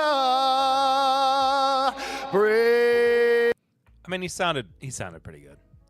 It's considered the worst national anthem of all time. Was he the Hidden Jackson 5 brother? Christopher Jackson addressed the flub with TMZ Sports and said it won't keep him from performing the anthem in the future.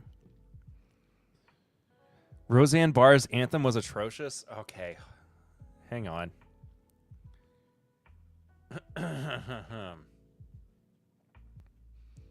I have literally never seen this before.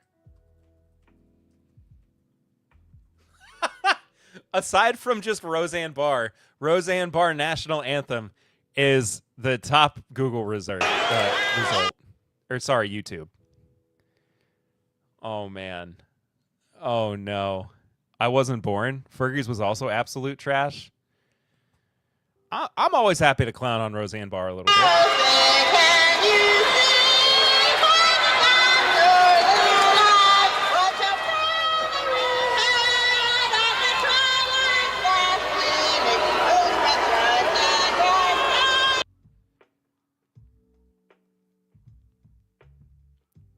Was she doing it as a bit? Was it intentionally like a joke?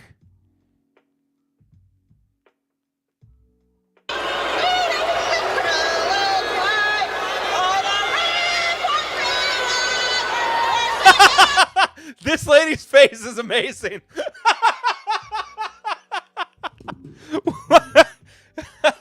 What is this? This lady's face is so good.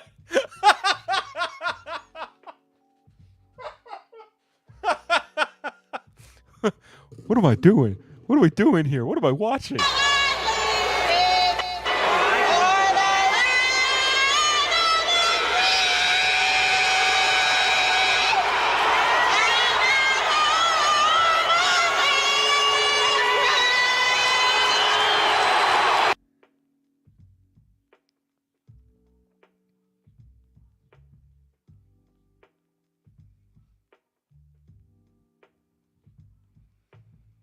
It was the worst thing I've ever heard. There's nothing redeeming about that. Like, it's not even funny. People are gonna love when I do this stupid thing. God. Finish it. Nah, I'm done. I'm good. I don't think I need to. I think everybody's suffered enough. Don't you? That was horrendous. Papa Ritter never raised no quitter.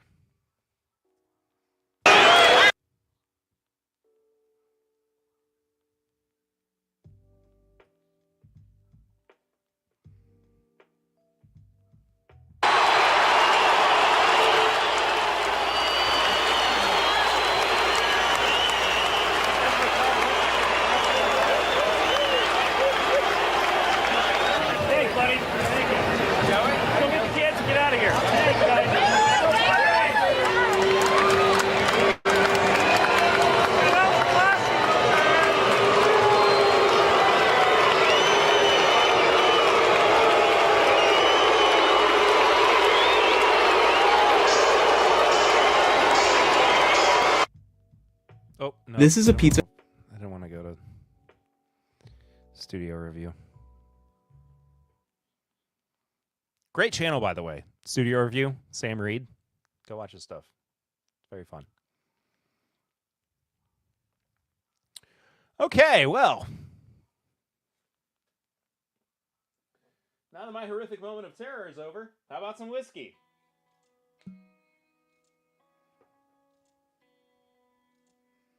Check out Fergie's next. I'm not going to keep watching national anthem fails.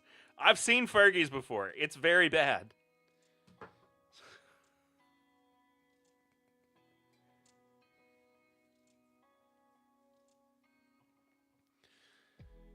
I'm also putting this up against Maker's Cast Strength. And Larceny Barrel Proof.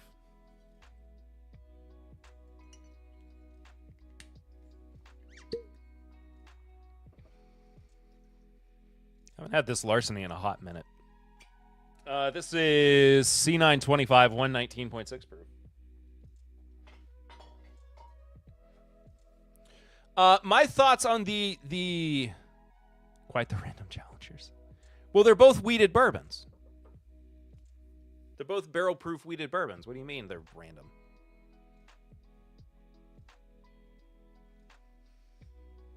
Here are my thoughts. 101 is? What are you talking about? I'm doing Green River wheated bourbon. I'm doing Maker's Cast Strength. And I'm doing Larceny Barrel Proof.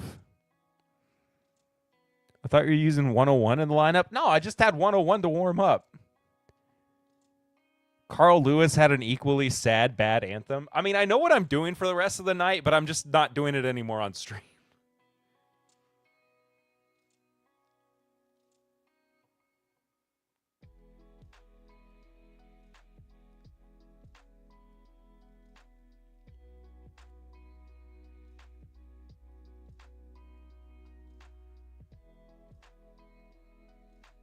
I never did get a reply from Janet as to whether or not she was watching the live stream. But anyway, my thoughts on the Green River Foolproof. I think it is like a direct competitor to Maker's Cast Strength.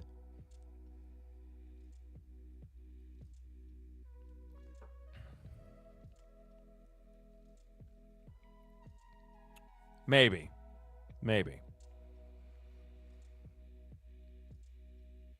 I don't know. I think it's good. I don't know if it's great.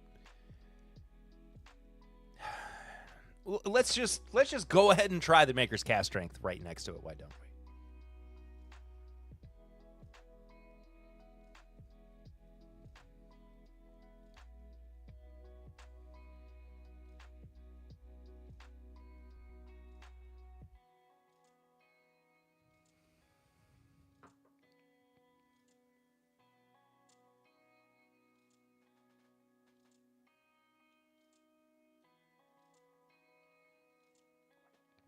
No, the Makers has so much more energy to it. So much more oomph, so much more body.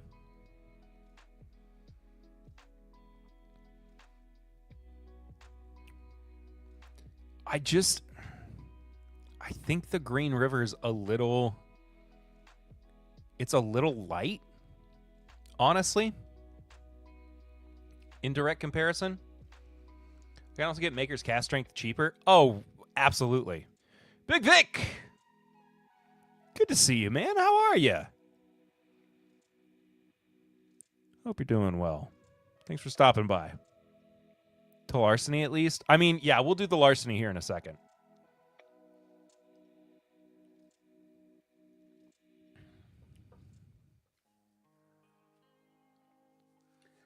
I'm not throwing the Green River out whole cloth at this point. But I do think 7-year, 2-month Maker's cast strength for getting for $40 is a crazy great deal. Oh, I mean, absolutely. And the new one's what, 7 years, 3 months? I mean, not like it's a, huge jump or anything.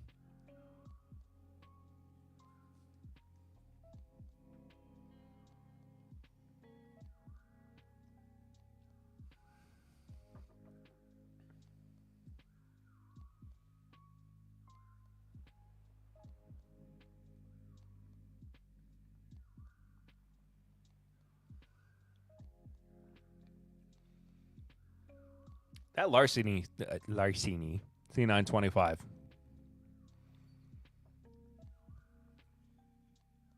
Actually might be the best out of the three.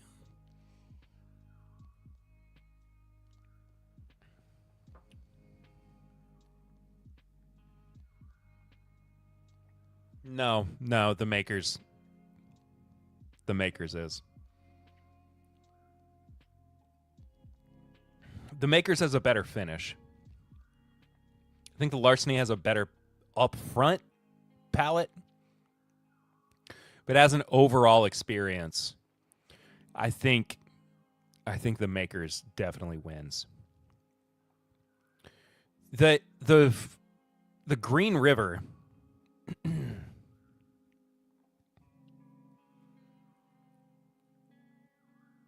yeah. Just doesn't quite hold up in comparison. I think it is fighting. And here's the other part of it too, though. The Green River is a fresh crack. I mean, I literally just opened it, like 10 minutes ago, 20 minutes ago? Not even 20. So it might just need time to open up. And if that's the case, then I'll come back and try this again and see where it stands. But regardless, I mean, it's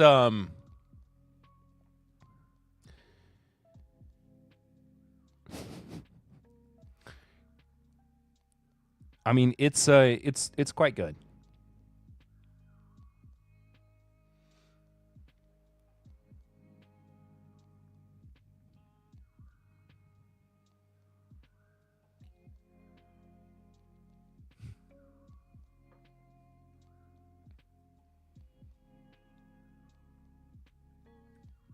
I think I'm just going to wind up reaching for Maker's cast strength more often than not. I have been, like, for Larceny Barrel Proof, having been a great wheated bourbon over the past couple of years. And at one point, I mean, it did win my best bourbon of the year in what, like 2022? 2023?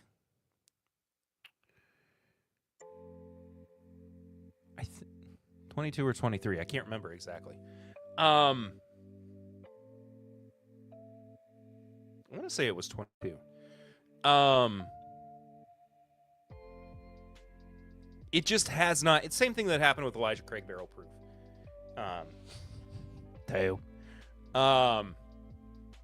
It just not. It has not held up that well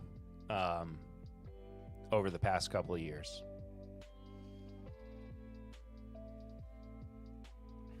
It doesn't fall off. unfortunately.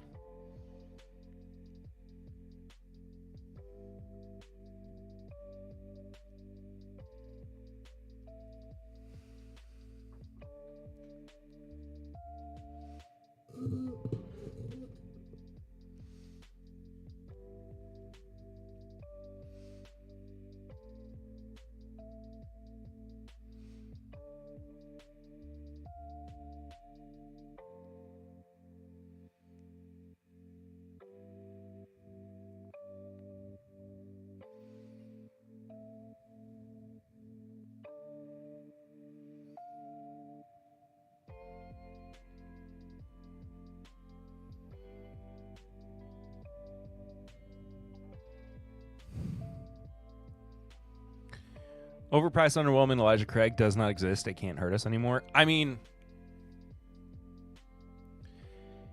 it's still out there. I've got to try this A126 rye though. I'm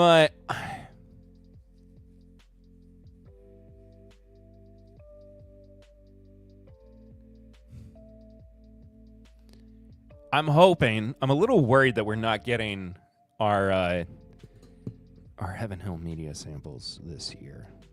I know this is very, like I'm worried only because I haven't heard anything yet about a couple of things that I was kind of banking on, but we'll see.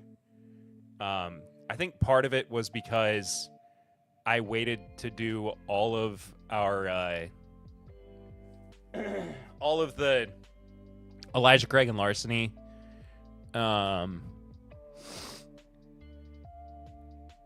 reviews at the end of the year, like once they all came out at the same time.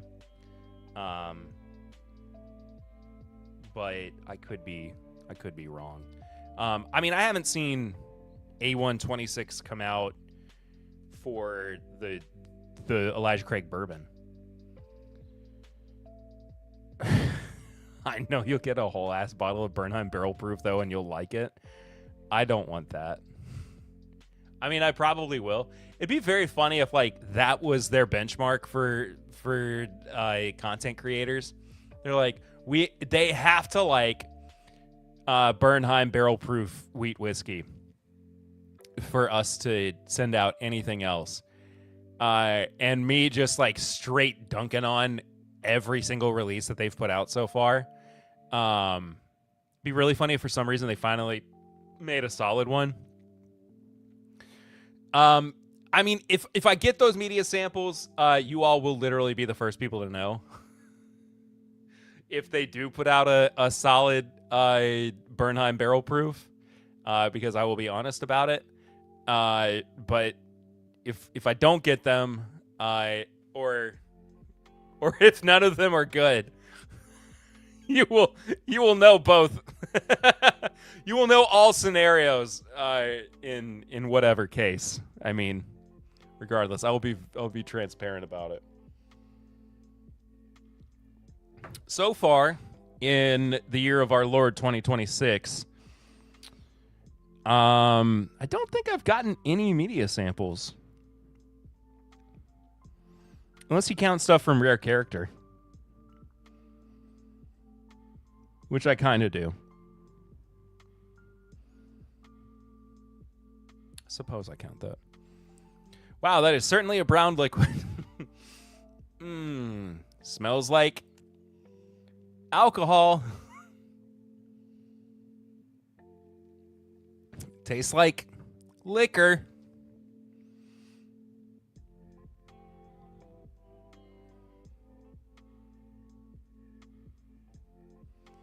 Andrew Zimmern in a recent video discusses how he talks about a food that he doesn't like while being recorded. I will have to watch that because I could always use some tips and tricks on that. I'm usually honest to a fault. And even though like the universal standard for bourbon reviewers is like, it's just not for me. But if this is for you, or these flavors are for you. You might like this. And it's like, I've kind of shied away from doing that over the past couple of years because I just get worn out with being like okay. It's the State Fair food video he collabed with Best Food Review Ever show.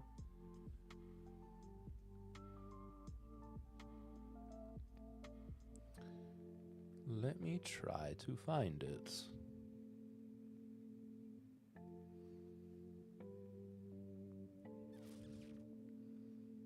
There's a lot of good stuff on my YouTube homepage. I gotta open up a second YouTube homepage.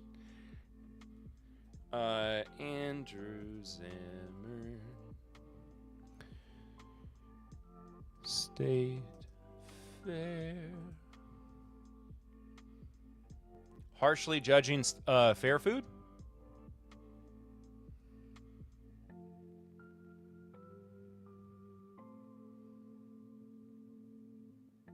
From More Best Ever Food Review. In this video, Hush. I'll watch that later. You knew from the like half second of audio that played.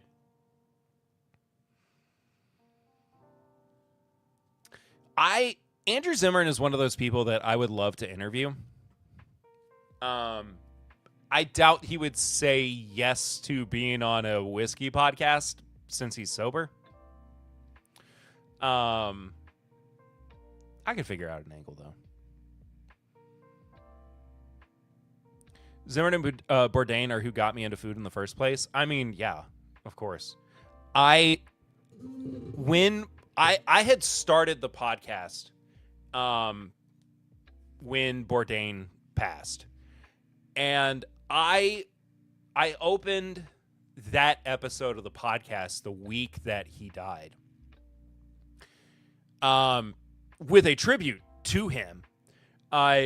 Because look at this guy wearing Terrell Stewart's uniform.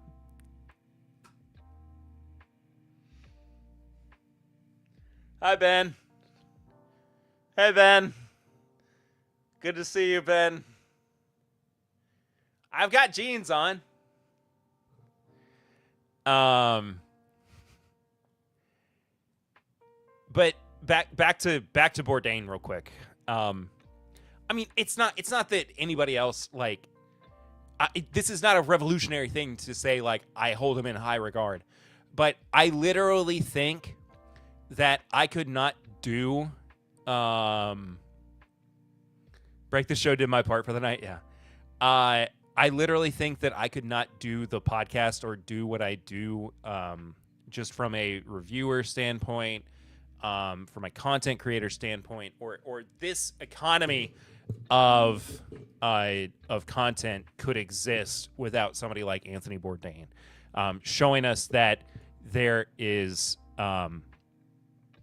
passion for a very niche focus, and just being excited for something that people find mundane. I think what was so integral to Anthony Bourdain's message was finding beauty in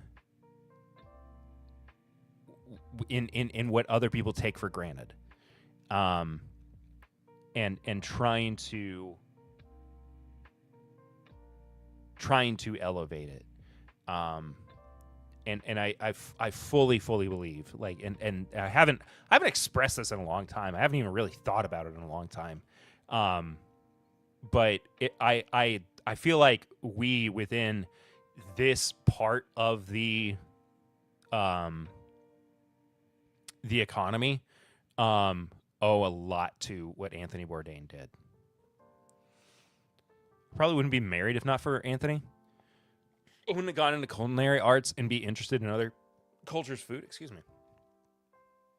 Don't take his way out. Then again, not trying to yuck anybody's yum if that's your thing.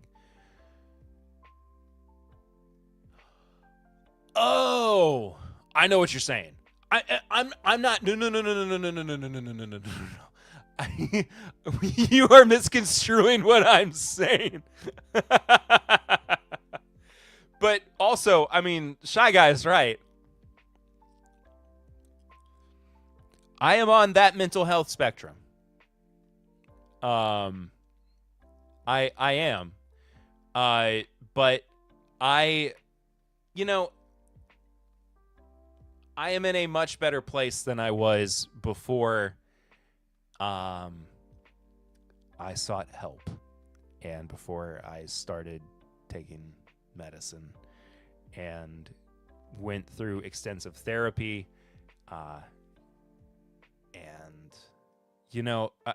It's the Robin Williams of it all. It is the Anthony Bourdain of it all, that you truly don't know what people are going through until it is sometimes too late. But at no point will this be the case for somebody like me. I just want to say that. Big part of why my wife fell for me was my genuine interest in her culture and learning good and being such a good cook already. I love that. I think most people who looked up to Anthony all feel the same way and understand him at that kind of level. Oh, yeah, I think so too. There was something I was going to read, and I skipped over it on accident. Bourdain was the single famous person I wish I could have met. I am in such a unique position with the podcast where I get to meet a lot of celebrities or famous people through the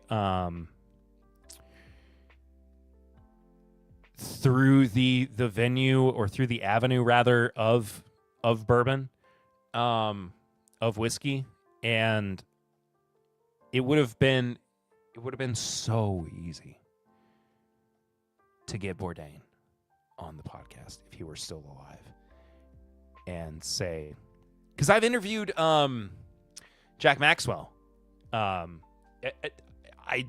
from Booze Traveler, and it was such an easy, like, hey, I love what you've done. I'd love to send you whiskey samples and we can chat. And I mean, he was down. I need to actually follow up with Jack. I haven't talked to him in a long time. Get him back on the show. But it's so, I've interviewed some really cool people, man. I've done some really awesome things with this podcast. Jack Maxwell being one of them. One of the people I've interviewed is just, I have to stop and think about that for a second.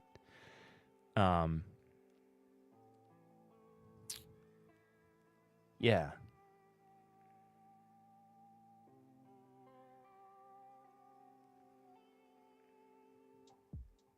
Learning to culture's food not good. Oh.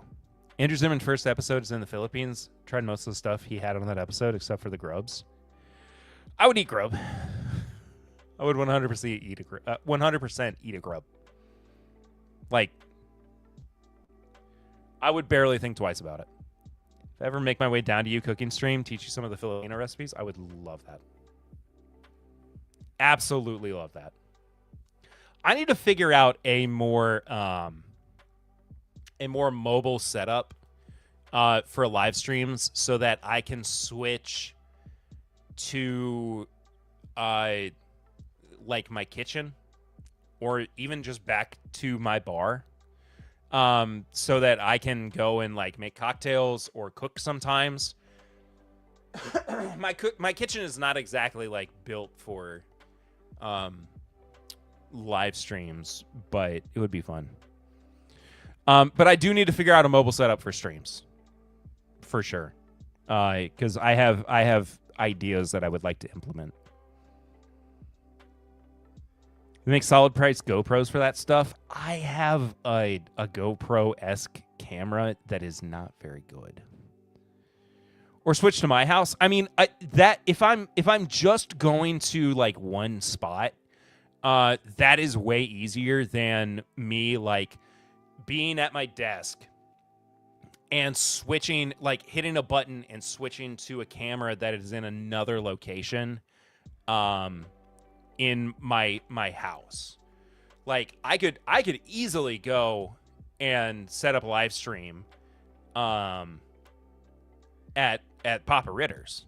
Like that's no problem. It's what I'm talking about is like so here's an example. Let me show what I'm talking about. So this is OBS. Okay? This is the software that I use to live stream, right? In OBS, I have what are called scenes.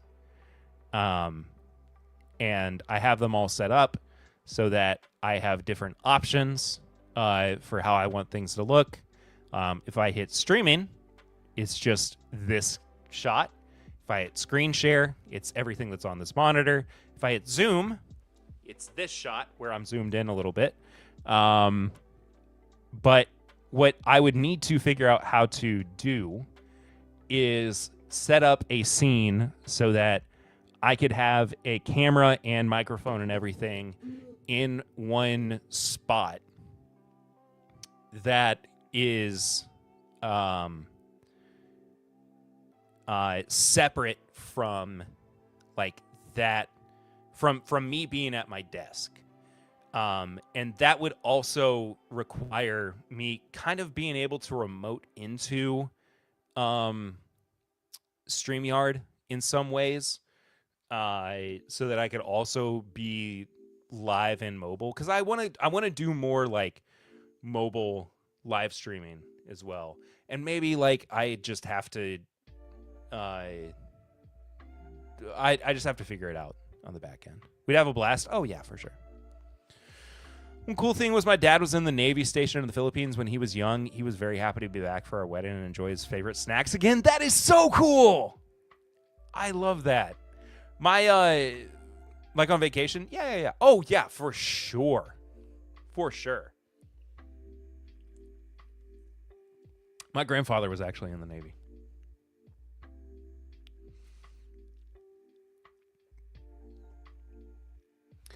The original Perry Ritter. My grandfather.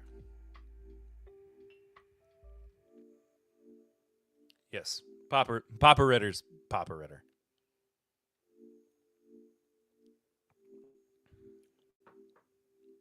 If y'all are vacation in Southeast Asia, let us know. My wife has been to every Southeast Asia country multiple times and knows great spots. I've always wanted to go. It's just a thing. I know the food for all those countries to try. You know what's funny is even if you gave me recommendations for food to try in a new country, I would still just eat everything.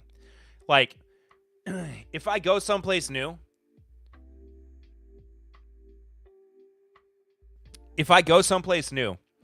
I am eating so much.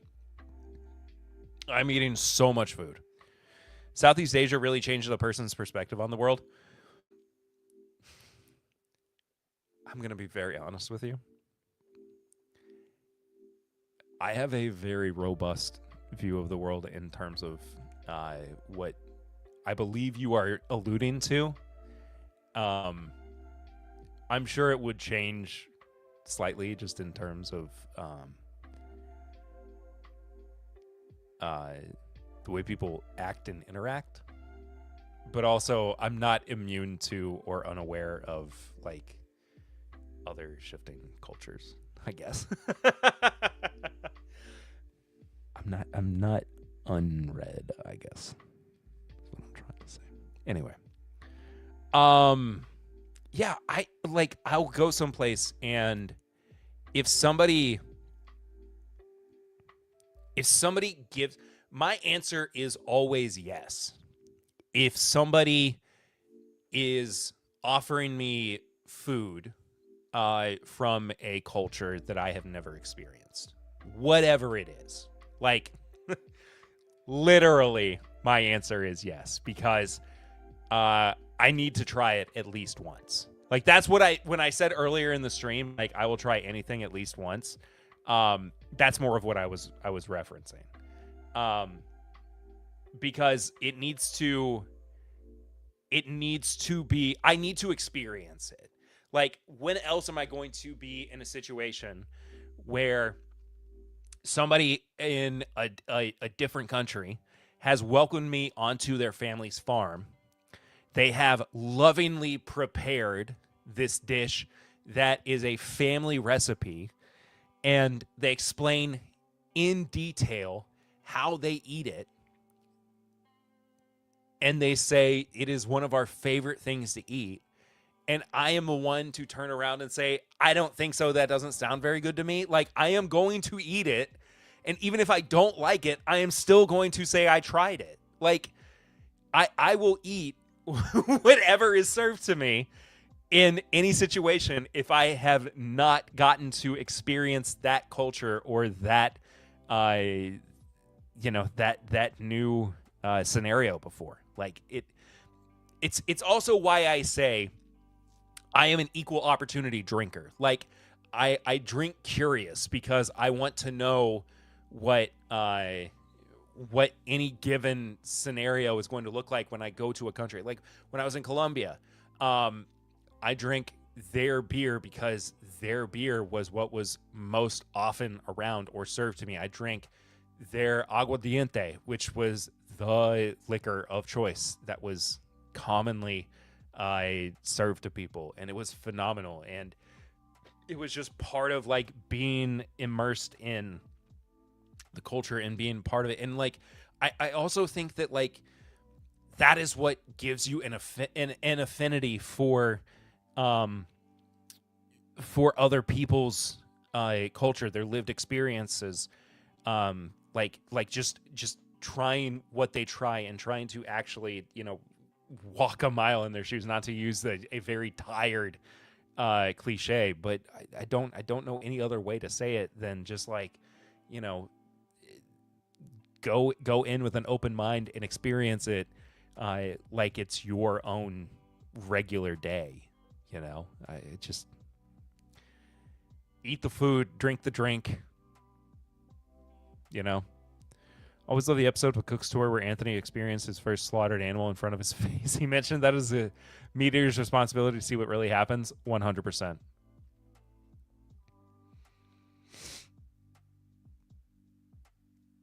Zimmerman Bourdain mindset, 100%. Yes, it is. Eat curious, drink curious, be curious. Always find a reason to say yes. And never find a reason to say no when it comes to food and new experiences. Anyways, got to go. Good night, guys. Game time. It is indeed time to go. Thank you all so much for hanging out with me tonight. I appreciate you all as always. I will be back next week. Take care of yourself. Take care of others. Be kind. And enjoy your week.